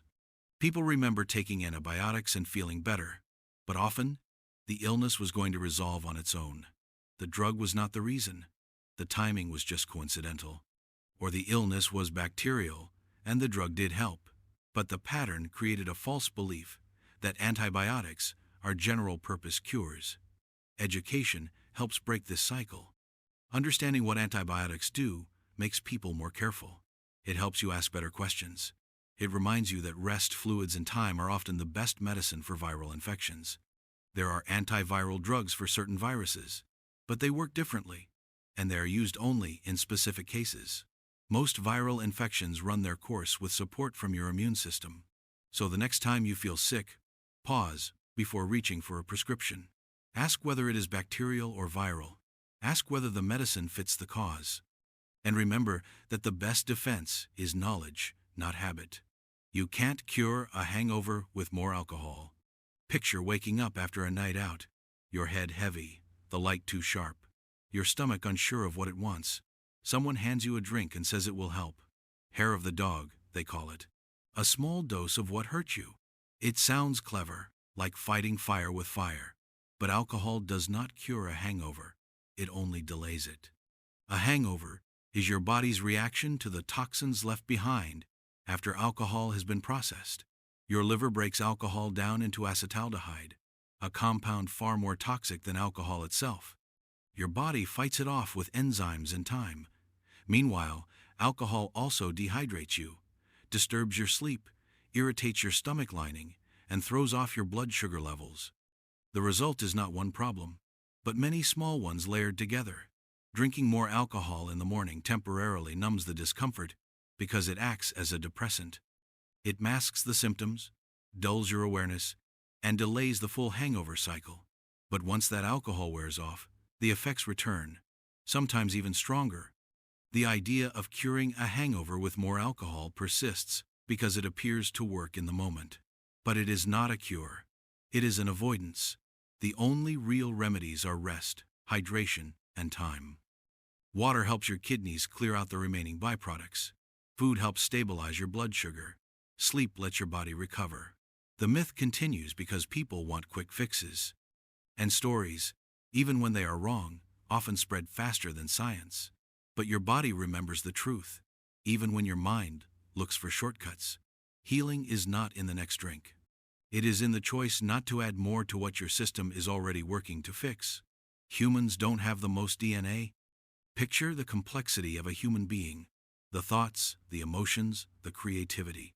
We imagine ourselves as the pinnacle of evolution, and it seems obvious that we must have the most DNA, the most genes, the richest genetic code. But we do not. Humans do not have the most DNA. In fact, there are plants and animals with genomes far larger than ours. The amount of DNA an organism has is measured in base pairs, and it is not directly related to how advanced or intelligent that organism is. Some ferns have genomes hundreds of times larger than the human genome. The marbled lungfish has more than 40 times our DNA. Even the humble onion has significantly more. This fact is often called the C-value paradox. The C-value is the total amount of DNA in a cell. And the paradox is that more DNA does not always mean more complexity. Much of the DNA in many organisms is non-coding. It does not create proteins or direct traits. Some of it may have regulatory functions. Some may be remnants of viral infections or genetic history. And some may serve no current function at all. Humans have around 20,000 genes, which is roughly in the same range as mice or corn. Our complexity does not come from the sheer size of our genome, but from how that genome is used, how our cells interpret it, how our systems interact. The myth that more DNA equals more intelligence reflects a misunderstanding of what DNA really is. It is not a scoreboard. It is a set of instructions, shaped over time, shared across life. Evolution does not aim for size. It aims for survival. And nature finds different paths, many of which have nothing to do with having the most of anything. Bacteria aren't all bad. Picture a sterile surface, gleaming white, untouched. We grow up believing that clean means safe, that bacteria are the enemy, that we must fight them with soap, with wipes, with chemicals. But most bacteria are not bad. In fact, many are essential. Your body is home to trillions of bacterial cells, especially in your gut. These microbes help digest food, produce vitamins, regulate your immune system, and even affect your mood. The gut microbiome is a bustling community, constantly interacting with your body in ways we are only beginning to understand. Without these bacteria, you could not survive. The myth that bacteria are all harmful comes from the few that do cause disease. Pathogens like E. coli or Salmonella are dangerous, but they are the exception, not the rule. The vast majority of bacteria live in harmony with us, or have no effect at all. Over-sanitizing can actually harm this balance. Using antibiotics too often can kill beneficial bacteria and lead to resistance. Our obsession with killing germs sometimes forgets that life depends on cooperation, not just control. Bacteria were among the first life forms on Earth. They shaped the atmosphere. They helped create the conditions for complex organisms to evolve. And they are still here, everywhere, not as invaders, but as neighbors. Understanding bacteria means letting go of black and white thinking. Not every microbe is an enemy. Some are caretakers. Some are builders. And in their silent work, they remind us that life is not clean, not perfect, but beautifully interconnected. Brown eggs aren't healthier than white ones. Picture 2 eggs in a carton, one brown, one white. Many people reach for the brown one, thinking it is more natural, more nutritious. But the color of an eggshell has nothing to do with its health value. Brown eggs are not healthier than white eggs. The difference in shell color comes from the breed of the hen. Hens with white feathers and white earlobes tend to lay white eggs. Hens with red feathers and red earlobes usually lay brown eggs. That is all. The nutritional content is nearly identical. Protein, fat, vitamins, they remain consistent across colors, assuming the hens are fed the same diet. The myth likely began because brown eggs are often sold in more rustic packaging or marketed as farm fresh. They sometimes cost more because the hens that lay them are larger and require more feed. That extra cost was misinterpreted as extra value. But the truth is, the inside of the egg matters more than the color of the shell. Diet and living conditions of the hen affect the nutrition, not the hue on the outside. Both types of eggs can be part of a healthy diet, and both are the result of a simple biological process. Choosing one over the other for health reasons is like picking a fruit by the color of its peel instead of its contents. It is a reminder of how quickly marketing can become belief, and how small details can create large myths.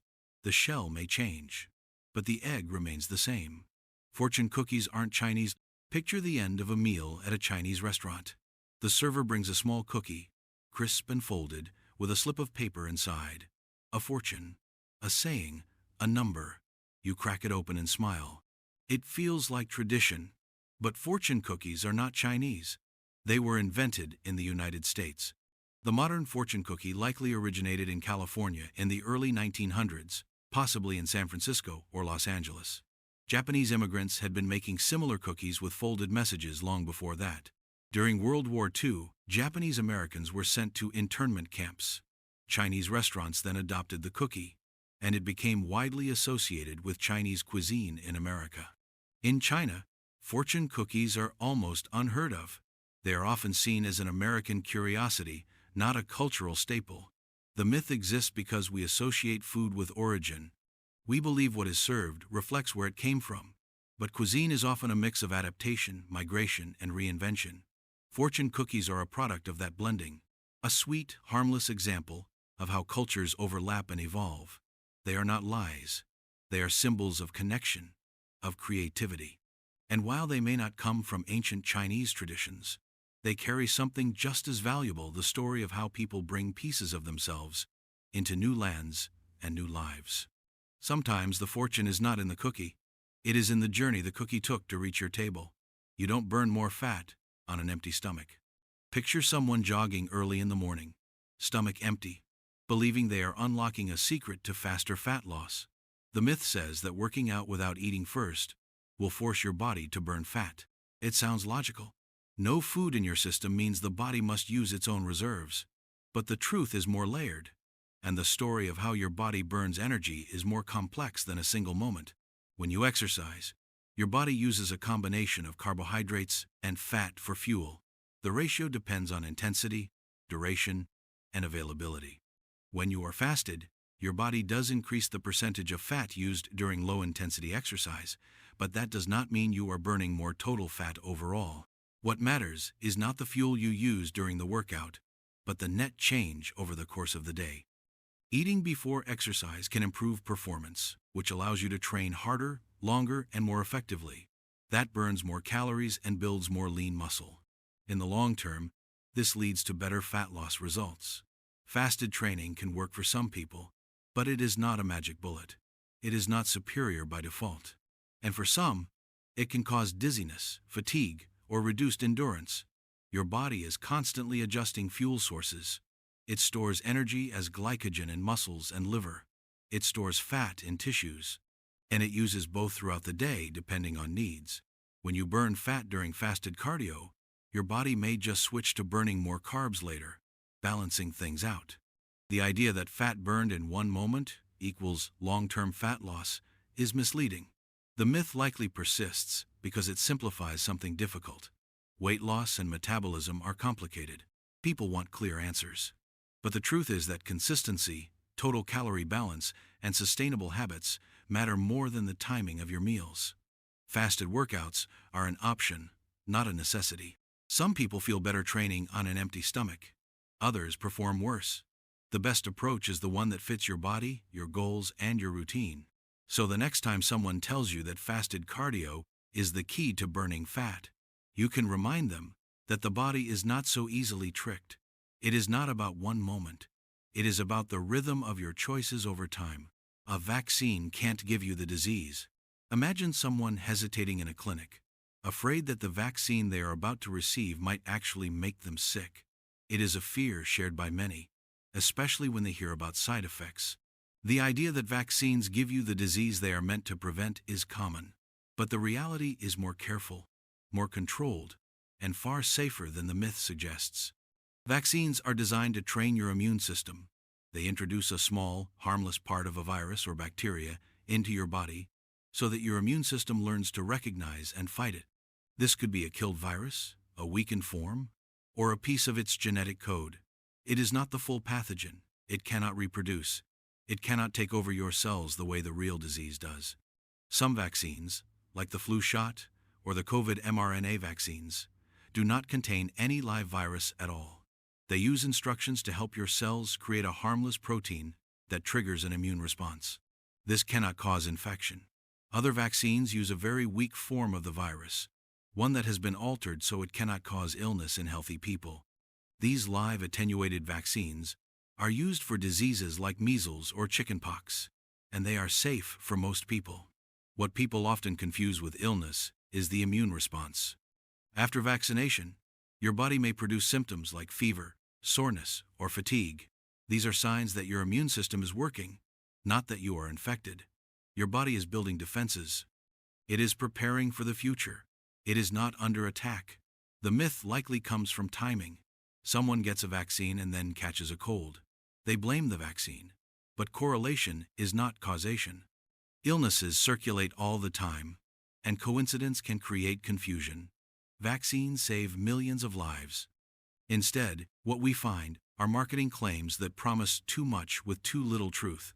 Taking care of yourself is important, but real care starts with understanding what your body actually needs. It needs rest, water, nutrition, movement. It does not need a bath to remove invisible dangers through the soles.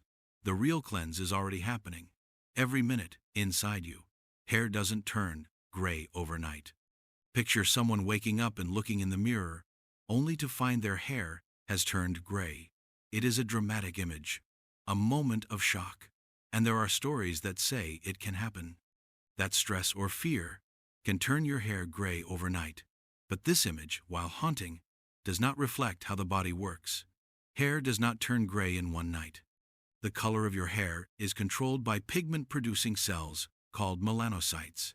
These cells live in the base of each hair follicle and add color as the hair grows. When these cells slow down or stop producing pigment, the hair that grows afterward becomes gray or white. But the hair already outside your scalp does not change color. It cannot. It is made of dead cells. It has no way to suddenly lose its pigment. So what explains the stories? Sometimes, a condition called alopecia areata can cause pigmented hairs to fall out suddenly, leaving only the gray or white ones behind. That change can look dramatic and sudden, but it is not truly overnight graying. It is a shift in visibility. In other cases, people may notice the change more sharply under certain lighting, or after a period of not paying attention.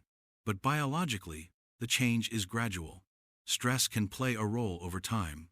It may speed up the aging of pigment cells, especially if your body is already heading in that direction. But it does not flip a switch. The idea of instant graying likely survives because it captures emotion. It tells a story of trauma made visible. But real biology is more patient. Hair reflects time, not sudden fear.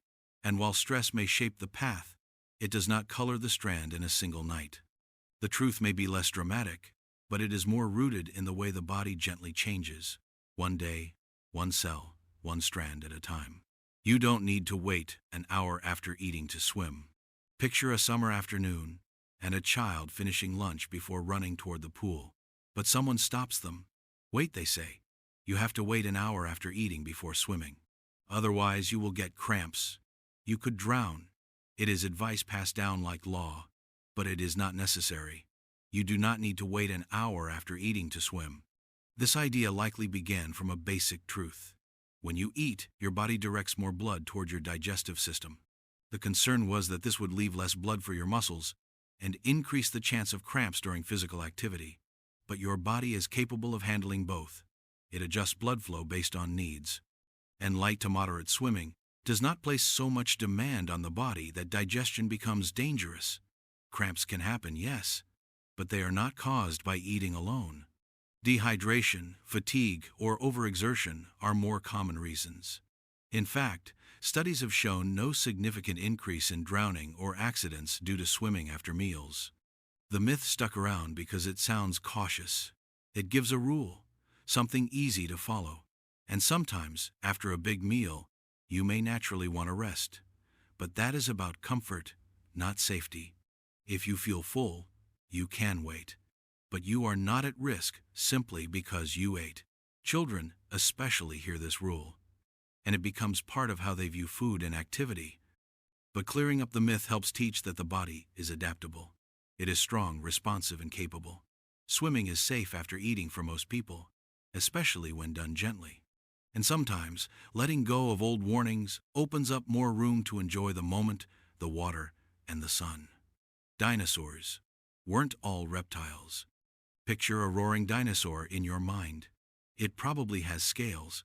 It walks like a lizard. It looks cold and ancient. We call them reptiles. But not all dinosaurs fit into that category. In fact, the line between reptile and bird blurs completely when you study dinosaurs closely.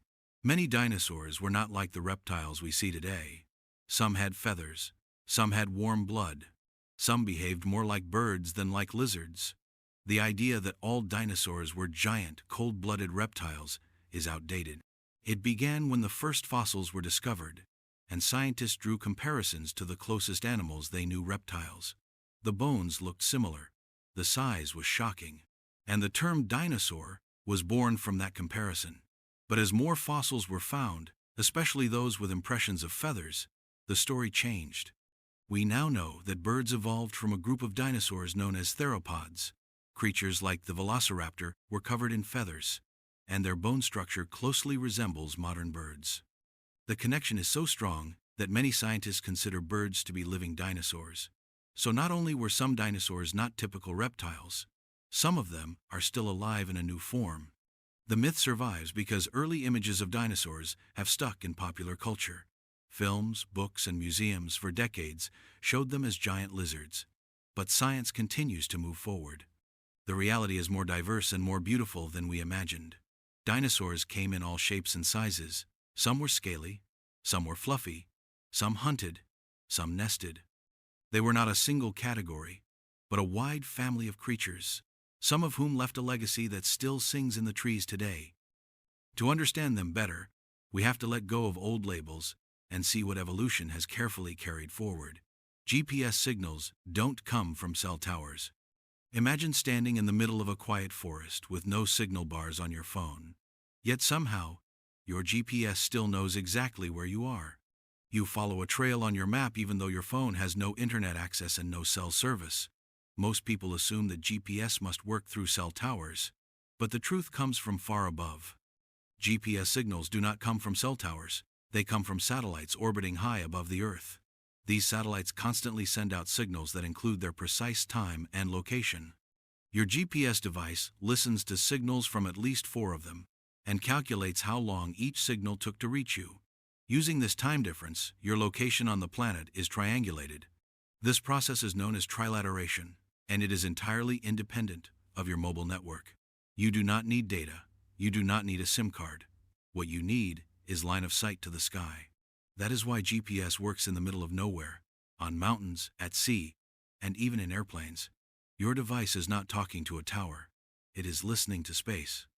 The myth that GPS depends on cell towers comes from how we experience it. Most people use GPS through apps like Google Maps or Apple Maps. These apps rely on internet access to load map images, traffic data, and place names. When the map fails to load, it feels like GPS is broken. But the location services are still working. You are still being tracked by satellite. You just cannot see the map unless it is stored offline. Cell towers do help with something called assisted GPS, or AGPS.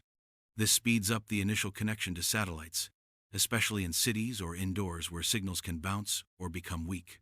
But once connected, the location data still comes from the satellites, not the towers. Understanding this separates the tools from the signal. It lets you plan better for offline travel. It helps you see that your phone is not grounded by the limits of cell coverage. It can still reach the sky and find its place, even in silence.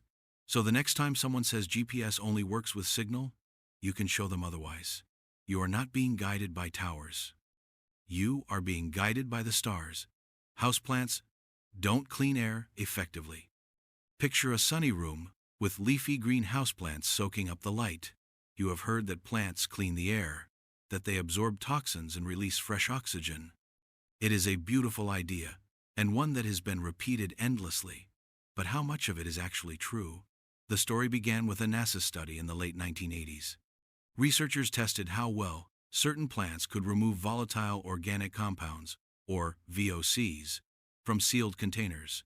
In these lab conditions, with no air movement and controlled environments, some plants showed the ability to absorb chemicals like formaldehyde and benzene. The study was real, but the world misread the results. People began claiming that houseplants purify the air in homes and offices, that a few spider plants or peace lilies could detoxify a room. But follow-up research in real-world spaces found the effect to be minimal. You would need hundreds of plants per square meter to match the air-cleaning power of a standard home ventilation system. They stop outbreaks, they protect the vulnerable, and they do so without giving people the diseases they prevent. Understanding how they work removes fear and replaces it with trust. Trust in science. Trust in your immune system. Trust in the shared effort of protection. So the next time someone fears that a vaccine will make them sick, you can gently explain, what is entering your body is not a threat. It is a message, a lesson, a way to prepare for what might come. Coffee won't stunt your growth. Picture a teenager being warned to avoid coffee, or else they will never grow tall. The belief is old, passed down through families. Coffee stunts growth. But where did this idea come from? And does it have any scientific truth? The short answer is no. There is no evidence that coffee affects growth. Growth is driven by genetics, nutrition, sleep, and hormones like growth hormone and insulin like growth factor. Coffee does not interfere with these systems. It does not block bones from lengthening. It does not stop puberty from unfolding. The myth may have started from concerns about caffeine. Caffeine is a stimulant. It can interfere with sleep, and sleep is important for growing bodies. But missing a bit of sleep because of coffee is not the same as stunting growth. In most cases, children and teens are not drinking enough coffee to seriously affect sleep or health. Another root of the myth may be early studies that linked caffeine with lower bone density. But those studies involve very high caffeine intake and diets lacking in calcium. Later research showed that when calcium intake is adequate, coffee does not harm bone health. In fact, moderate coffee consumption has been linked with several health benefits, including improved focus and reduced risk of certain diseases. Parents may use the growth myth as a way to discourage kids from drinking coffee. It simplifies the conversation. But misinformation can create unnecessary fear. It is better to talk about real concerns. Caffeine can increase heart rate. It can cause jitters. It is not ideal for young children, but it does not shrink them. Understanding the science helps you separate myth from caution. Coffee is not a growth blocker. It is a beverage that should be consumed mindfully, especially by young people. But it is not the enemy. So the next time someone warns you that coffee will keep you short, you can take a sip and smile. Your height was never in your cup. Lightning isn't always followed by thunder. Imagine seeing a bright flash of lightning but hearing nothing after. No thunder, no rumble, just silence. It feels strange, as if something is missing. We are taught that lightning is always followed by thunder, But what happens when it is not? Lightning and thunder are two parts of the same event. Lightning is a discharge of electricity that heats the air rapidly. This sudden heating causes air to expand and create a sound wave. That is thunder. So technically, every lightning strike does produce thunder, but that does not mean you will always hear it. If a lightning strike is far enough away, the sound of thunder may never reach you. Sound dissipates with distance. The average person can hear thunder from up to 10 miles away, depending on conditions. But beyond that, the sound fades. It is blocked by terrain, swallowed by wind, or bent by atmospheric layers. The flash still occurs. The sound still happens, but your ears may not catch it. This phenomenon is called heat lightning. It is not a special kind of lightning. It is just regular lightning too far away for the thunder to be heard. It often happens on warm summer nights when storms rage in the distance. The sky lights up, but the air remains quiet. Understanding this removes the mystery. It also reminds us that nature has limits. Sound waves are physical. They need a medium to travel through. They are not infinite. What you see and what you hear are not always in sync. So the next time you see lightning without thunder, do not think the rules are broken. The thunder is there. It just belongs to someone else's sky. The brain doesn't feel pain. Picture someone undergoing brain surgery while still awake. It seems impossible. How can they be conscious, speaking, even joking with doctors while their brain is exposed? The answer lies in a surprising truth. The brain itself does not feel pain. Pain is a message. It is carried by nerves that detect injury, pressure, or chemical changes. These signals are sent to the brain, where they are interpreted as discomfort. But the brain, the organ that processes pain, does not contain pain receptors. It cannot feel its own injury. This is why neurosurgeons can operate on the brain while the patient is awake. The scalp and skull are numbed, but once the brain is reached, there is no need for further pain management. The brain does not register the touch. This does not mean the brain is immune to suffering. Damage can cause devastating effects. Swelling, pressure, and inflammation inside the skull can be painful because they affect the surrounding tissues. The coverings of the brain, called meninges, do contain pain receptors. That is why headaches exist. But the brain tissue itself is silent. This truth is not just biological, it is symbolic.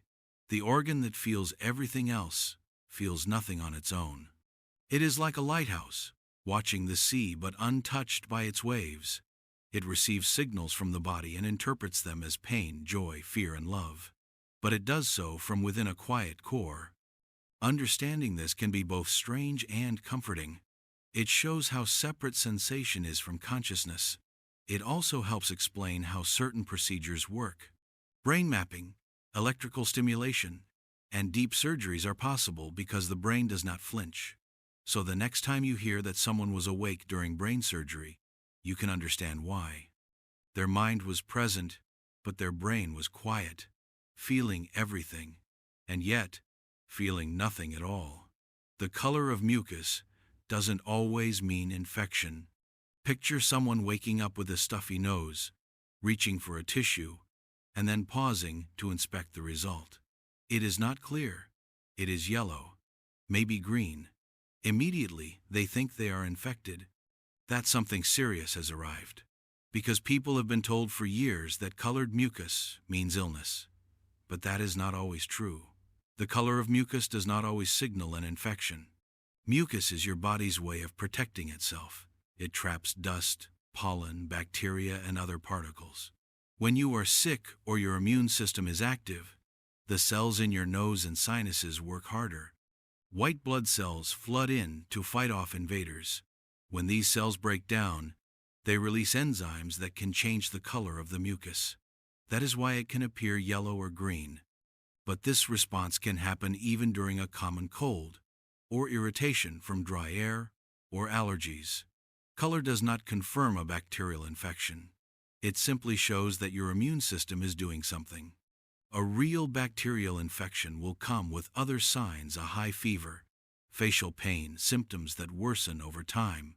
Doctors often caution against using mucus color alone as a reason for antibiotics. The myth exists because the change in color is visible and easy to interpret. But visible does not always mean accurate. The body is complex, and its signals often overlap. Color is just one piece. What matters more is how you feel overall. Trust your body's broader messages, not just the ones that stain the tissue. And remember, healing sometimes happens without needing to name every shade of it. Not all wasps sting. Picture a buzzing sound near your ear. You look up and see a wasp hovering, thin and sharp. Your body tenses. You prepare to swat or run because you believe it is going to sting you. That all wasps sting. That all wasps are threats. But that is not true. Not all wasps sting. In fact, the majority of wasp species are not aggressive to humans at all. There are thousands of wasp species in the world. Some live alone, some live in colonies. Many solitary wasps do not even have stingers. And even among those that do, stinging is a last resort. Wasps, like bees, have important roles in ecosystems. They pollinate plants. They hunt pest insects. They help balance life in gardens and forests. Only certain species, such as yellow jackets or paper wasps, tend to become aggressive. And even then, they usually sting only when they feel threatened or their nest is disturbed. The myth that all wasps sting likely comes from a few painful encounters. A sting is memorable. It creates fear, and fear becomes generalization. But understanding wasps means seeing them as more than danger. They are builders, hunters, pollinators. Some lay eggs in other insects. Some live unnoticed their whole lives. Many are small, quiet, and uninterested in humans. The next time you hear a buzz, pause before you react. Not every sound is a threat. Not every wing carries a sting. Nature is full of stories we misunderstand simply because we only hear the loudest ones. And sometimes, respect grows from knowing what does not need to be feared. Dinosaurs didn't roar, like in the movies. Picture a giant T-Rex standing in the rain, its jaw wide open as it lets out a deafening roar. The ground shakes, the trees tremble. That sound lives in our memory. Movies made it real. But it is not accurate. Dinosaurs probably did not roar like lions or tigers. Their sounds were likely different. Lower, stranger, perhaps closer to birds or reptiles than the beasts of cinema. Modern birds are the closest living relatives of many dinosaurs. And birds do not roar. They click, squawk, boom, or sing. Some birds use their feathers to make noise. Some produce deep, non-vocal sounds from air sacs in their bodies. Crocodiles, another relative, rumble and bellow. These sounds are deep and resonate through water and air. Some scientists believe large dinosaurs may have made similar sounds, low-frequency vibrations, that carried over long distances. In fact, their skulls and chests may have been built to produce such noises. Roaring, as we know it from lions in film, requires specific vocal cords and resonance chambers that may not have existed in dinosaurs. The myth of the dinosaur roar lives because it works on screen. It creates drama. It gives a voice to power. But science asks us to listen more carefully, to imagine that a creature's voice does not need to be loud to be mighty, that mystery has its own volume, and that the real sound of the past may be something we have not yet fully heard. Body mass index isn't always accurate. Picture stepping onto a scale, watching a number appear, and then checking it against a chart. That chart has colored zones.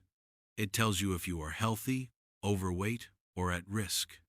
It is called BMI, Body Mass Index, and for years it has been treated as a measure of health. But BMI is not always accurate. It is a rough estimate, a quick calculation. It compares your weight to your height, but it does not look at muscle. It does not measure fat. It does not consider bone density, age, gender, or distribution of weight. Two people can have the same BMI and completely different bodies. One might be lean with high muscle mass. The other might carry more fat around the organs. BMI treats them as the same, but they are not. The tool was never meant to be a complete health indicator. It was created in the 1800s by a mathematician, not a doctor. It was designed to measure trends in populations, not individuals. Over time, it became a shortcut. But shortcuts miss details. Health is complex. It lives in blood pressure, cholesterol, habits, stress, sleep, family history, not just numbers. The myth that BMI equals health persists because it is simple, easy to track, easy to explain. But health is rarely easy, and no single metric can tell the full story of a human body. Understanding this frees us from false labels. It lets us ask better questions, and it reminds us that numbers can guide, but they should never define.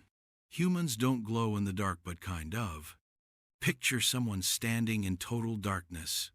You stare, expecting nothing. But what if you were told they glow? That the human body gives off light? It seems impossible, but it is true. Humans do emit light. Not enough to see with the naked eye, not like a lamp or a firefly. But our bodies produce a faint glow. It is called bioluminescence. And it happens because of the chemical reactions in our cells. As our metabolism works, it produces free radicals that interact with molecules in the body. This produces photons, tiny particles of light. Sensitive cameras can detect this glow. It is real, but it is 1,000 times weaker than what our eyes can see. The glow fluctuates with our internal clocks. It can vary during the day, peaking in the afternoon and fading at night. This bioluminescence is different from heat or infrared radiation. It is not about warmth. It is about light created during the body's daily chemistry. The myth that humans do not glow is partly true. We cannot see it unaided. But the full truth is more magical. We carry light, quietly, softly, every day. Understanding this does not change how we live, but it deepens how we see ourselves. We are not just flesh and thought. We are also flickers. And sometimes, the things we cannot see are still shining. Water doesn't conduct electricity on its own. Picture a puddle, a downed wire, and a warning, stay away. Water conducts electricity. That is what we are told. But the truth is more specific. Pure water does not conduct electricity well. It is the impurities in water, the salts, the minerals, the ions that carry the current. Distilled water stripped of these is a poor conductor.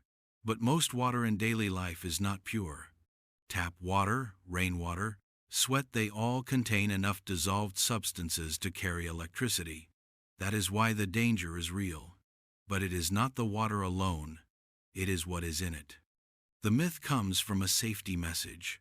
It is simpler to say water conducts electricity than to explain chemistry. And in emergencies, simple messages save lives. But understanding the details helps us think more clearly. Electricity needs a path. It flows through ions. Water becomes a bridge only when that path is full of passengers.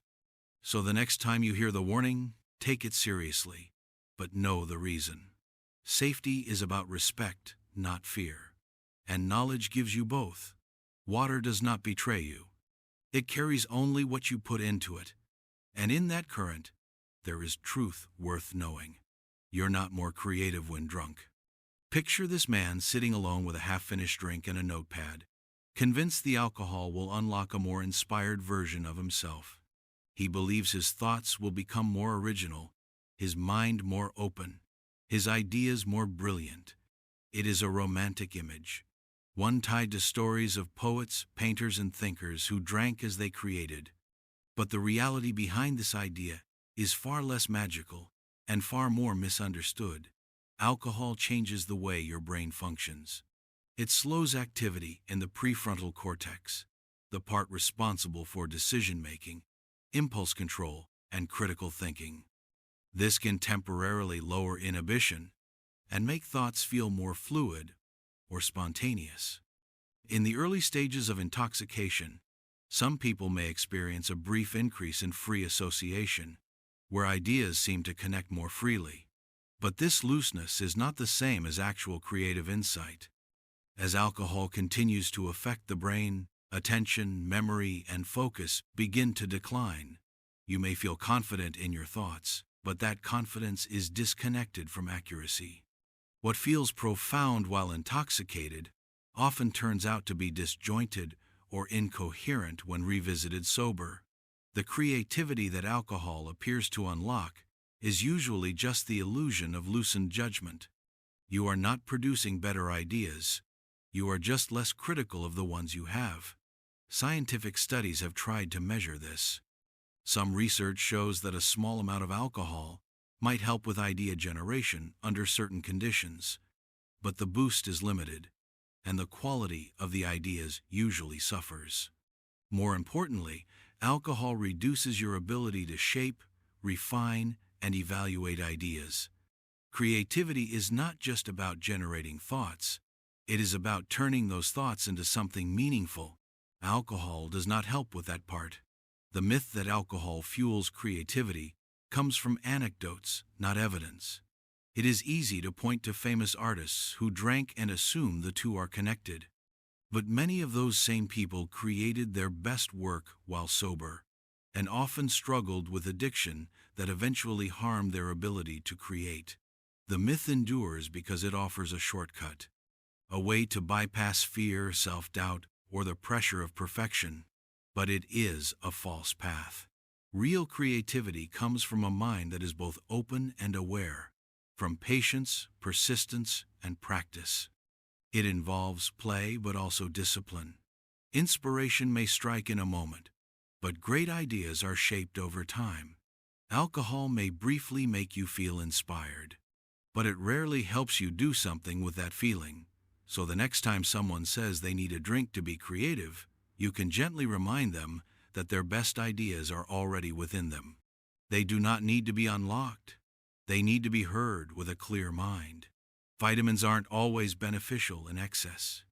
Picture someone standing in front of a mirror each morning, opening a cabinet filled with colorful bottles.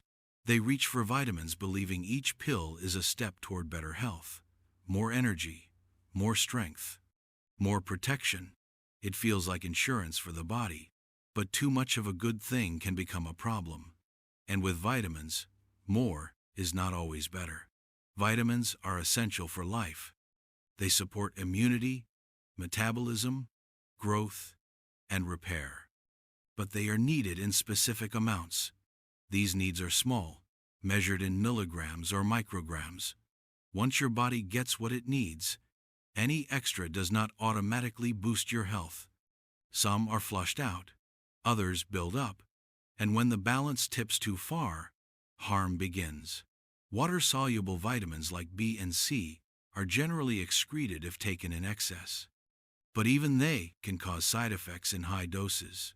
Too much vitamin B6, for example, can lead to nerve damage and numbness. Excessive vitamin C may cause digestive discomfort or increase the risk of kidney stones. Fat-soluble vitamins like A, D, E, and K behave differently. They are stored in fat tissue and the liver. Over time, they can accumulate to toxic levels. Too much vitamin A can lead to headaches, liver issues, or even birth defects. Overloading on vitamin D can raise calcium levels in the blood, harming the heart and kidneys. People often assume that if a little is good, more must be better. This is especially true when they are trying to prevent illness or fight fatigue. But the body is not a container to be filled endlessly. It is a system that needs balance. Flooding it with supplements can disrupt that system, causing imbalances or interfering with medications. The myth of vitamin safety likely comes from their natural origin. Because vitamins are found in food, they feel harmless. But isolated in high doses, they act more like drugs than nutrients. And like any drug, they need proper use, not guesswork. The safest and most effective way to get vitamins is through a varied diet. Whole foods provide nutrients in forms your body recognizes and absorbs properly. They come with fiber, enzymes, and cofactors that enhance absorption and function. Supplements are useful when deficiencies are present or under medical advice, but they should not be used as a shortcut or a safety blanket. Understanding this changes your relationship with health. It teaches you that more is not always wise. That precision, not volume, is what your body craves. Wellness is not about piling on. It is about tuning in. So the next time you see someone popping extra pills for a boost, you can remind them that the path to health is not paved in excess. It is shaped by knowledge, care, and respect for the body's natural needs. Your reflection isn't what you really look like. Picture yourself standing in front of a mirror, adjusting your hair, checking your posture, trying to recognize yourself. You have done this thousands of times. The reflection feels familiar, almost comforting. But what if what you see is not what the world sees? What if the version of you in the mirror is just a story your mind has accepted? Mirrors show a reversed image. What is left becomes right. What is right becomes left. You are used to seeing yourself in this flipped way. Over time, your brain normalizes it. It becomes your default version of your face. But others never see you this way. They see your true orientation. When you look at a photograph and something feels off, it is often because it shows your real face, not the mirrored one you are used to. The asymmetries stand out. The proportions feel wrong. But they are not wrong. They are just unfamiliar. The mirror also shows you in a controlled moment. You choose the lighting, the angle, the expression. You might tilt your head slightly, smile a certain way, pause before blinking. It is a snapshot you control. But your real appearance is a combination of movement, emotion, context, and interaction. People see you animated. They see your expressions shift, your eyes respond, your presence fill a room. The mirror shows none of that. There is also the mind's filter. You do not just see your face. You see your thoughts about your face. You notice the flaw no one else sees. You remember the time someone commented on your nose or your skin. You carry every memory into the reflection. It becomes less about appearance and more about perception. The mirror becomes a conversation with the past, not just a glimpse of the present. This gap between reflection and reality can affect self-esteem. It can make people feel disconnected from how they are seen. They may trust the mirror too much or mistrust photographs that show a different angle. But neither is the full truth. Both are pieces of a puzzle. The way others see you is also not fixed. It is colored by their mood, their expectations, their feelings. There is no single version of you. You are a collection of impressions, moments, and movements. No mirror or photo can capture that completely. Understanding this frees you from chasing perfection. It helps you step back from the obsession with angles and symmetry. It reminds you that beauty is not a frozen frame. It is something living, changing, felt. So the next time you question your reflection, remember this. What you see is a version, not the whole. You are not just an image in glass. You are a presence, a pattern of light and voice and expression. And no reflection can ever contain all of that. Cold weather doesn't cause colds. Picture walking through a frosty morning, breath clouding in the air, jacket zipped tight. You sniff once, twice. Someone next to you warns that if you stay out in this cold for too long, you will catch a cold. It sounds like common sense, but it is not the cold weather that causes colds. Colds are caused by viruses, not temperature. Specifically, rhinoviruses and coronaviruses. These viruses spread from person to person, usually through droplets in the air or on surfaces. So why do people tend to get sick more often when the weather turns cold? The answer is not about temperature, but about behavior. In colder months, people spend more time indoors. Windows are shut, ventilation drops, and close contact increases. That creates the perfect environment for viruses to spread. Another factor is that cold air can dry out the mucous membranes in your nose and throat, making it easier for viruses to invade. Your immune system might also slow slightly in colder, darker months due to lower levels of vitamin D and less sunlight exposure, but the cold air itself is not carrying disease. It is the conditions that come with it that make us more vulnerable. The myth has lasted because the timing fits. People get sick in winter, so they blame winter, but nature is more subtle. The virus is the true cause, and it can strike in warm weather too. Understanding this helps us take better care of ourselves. Wash hands often. Keep air fresh. Pay attention to rest, hydration, and nutrition. Blaming the weather is easy, but real protection comes from knowing where the risk truly lives. Sharks aren't the deadliest animal. Picture the ocean, deep and endless. A fin breaks the surface, and a chill runs through you. Sharks have always been seen as the ultimate predator. Movies, headlines, stories, they all tell us the same thing, that sharks are the deadliest animals on Earth. But that is not true. Sharks are not the deadliest, not even close. In fact, sharks kill about 10 people a year globally. You are more likely to be struck by lightning or injured by a vending machine than attacked by a shark. The real deadliest animal is much smaller. It hums. It bites silently. It is the mosquito. Mosquitoes are responsible for hundreds of thousands of deaths each year. They carry diseases like malaria, dengue fever, Zika virus, and yellow fever. These illnesses spread through bites that are often unnoticed until symptoms begin. The reason mosquitoes are so deadly is not just because of their bite, but because of how easily they carry and transmit pathogens. Their impact is vast and silent. The myth of the deadly shark exists because sharks are visible, dramatic, and terrifying. They have sharp teeth and an ancient form that taps into primal fear. But danger is not always where the drama is. Sometimes it buzzes quietly through the night. Understanding risk means seeing beyond the surface. It means respecting what is truly harmful and letting go of exaggerated fears. Sharks are wild animals, and like all wild things, they deserve caution, but not fear. The deadliest creatures are not always the loudest, and safety begins with knowing the difference between what scares us and what truly harms us. Humans didn't come from a single couple. Picture the beginning of everything. Two figures, alone in a vast world, standing hand in hand as the first humans.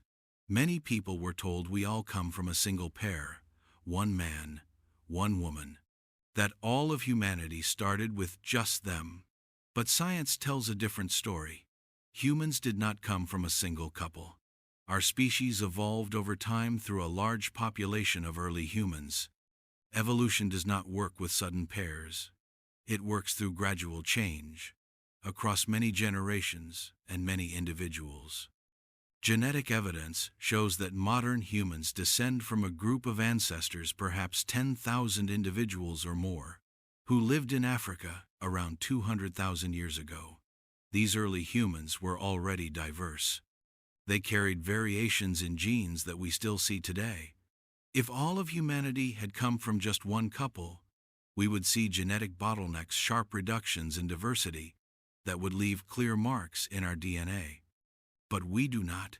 Instead, our genomes are rich with differences, branching histories, and evidence of mixing with other hominin species like Neanderthals and Denisovans. The myth of a single couple is appealing because it gives a neat beginning, one place, one moment. But nature is not neat. It is layered. It unfolds slowly, with twists and turns. Human history is not a single spark, but a glowing fire built from countless embers. Understanding our true origins helps us see the depth of our connection, not just to one another, but to the whole web of life. We are not born of a myth. We are born of the earth, shaped by time, and tied together by the long thread of survival. You're not ticklish because of nerves alone. Picture someone reaching toward your side. You tense, squirm, maybe even laugh before they touch you. Being ticklish feels physical, like nerves firing on their own. But ticklishness is not just about your skin. It is also about your brain. You are not ticklish because of nerves alone. The sensation of being tickled involves multiple systems. Yes, it starts with nerve endings in the skin, especially in sensitive areas like the feet, ribs, or neck. But what happens next is shaped by your brain's reaction. Tickling triggers the somatosensory cortex, which processes touch, and the anterior cingulate cortex, which is involved in emotional response. That combination creates the mix of discomfort and laughter that we call being ticklish. It is not just reflex, it is perception. That is why you cannot tickle yourself. Your brain knows your intentions and filters the sensation differently. Ticklishness also depends on mood, context, and relationship. A surprise tickle from a stranger feels different than playful teasing from a friend. And in some people, the response is stronger or weaker. It varies from person to person. Evolutionary theories suggest that being ticklish may have developed as a social bonding tool or as a defense mechanism to protect vulnerable areas. But it is not entirely understood. What is clear is that the laughter it causes is not always joy. It is often a form of tension release, a kind of short circuit between discomfort and humor. The myth that nerves alone create ticklishness hides the role of the mind. But your body is not just wires, it is stories. And being ticklish is one of the ways those stories play out, blending sensation with emotion, control with surrender, and surface with something deeper. And that's it. Hope you're in peace. Just consider subscribing, because sleep matters. Just then, stress scatters, and nothing else matters, right? Peace out.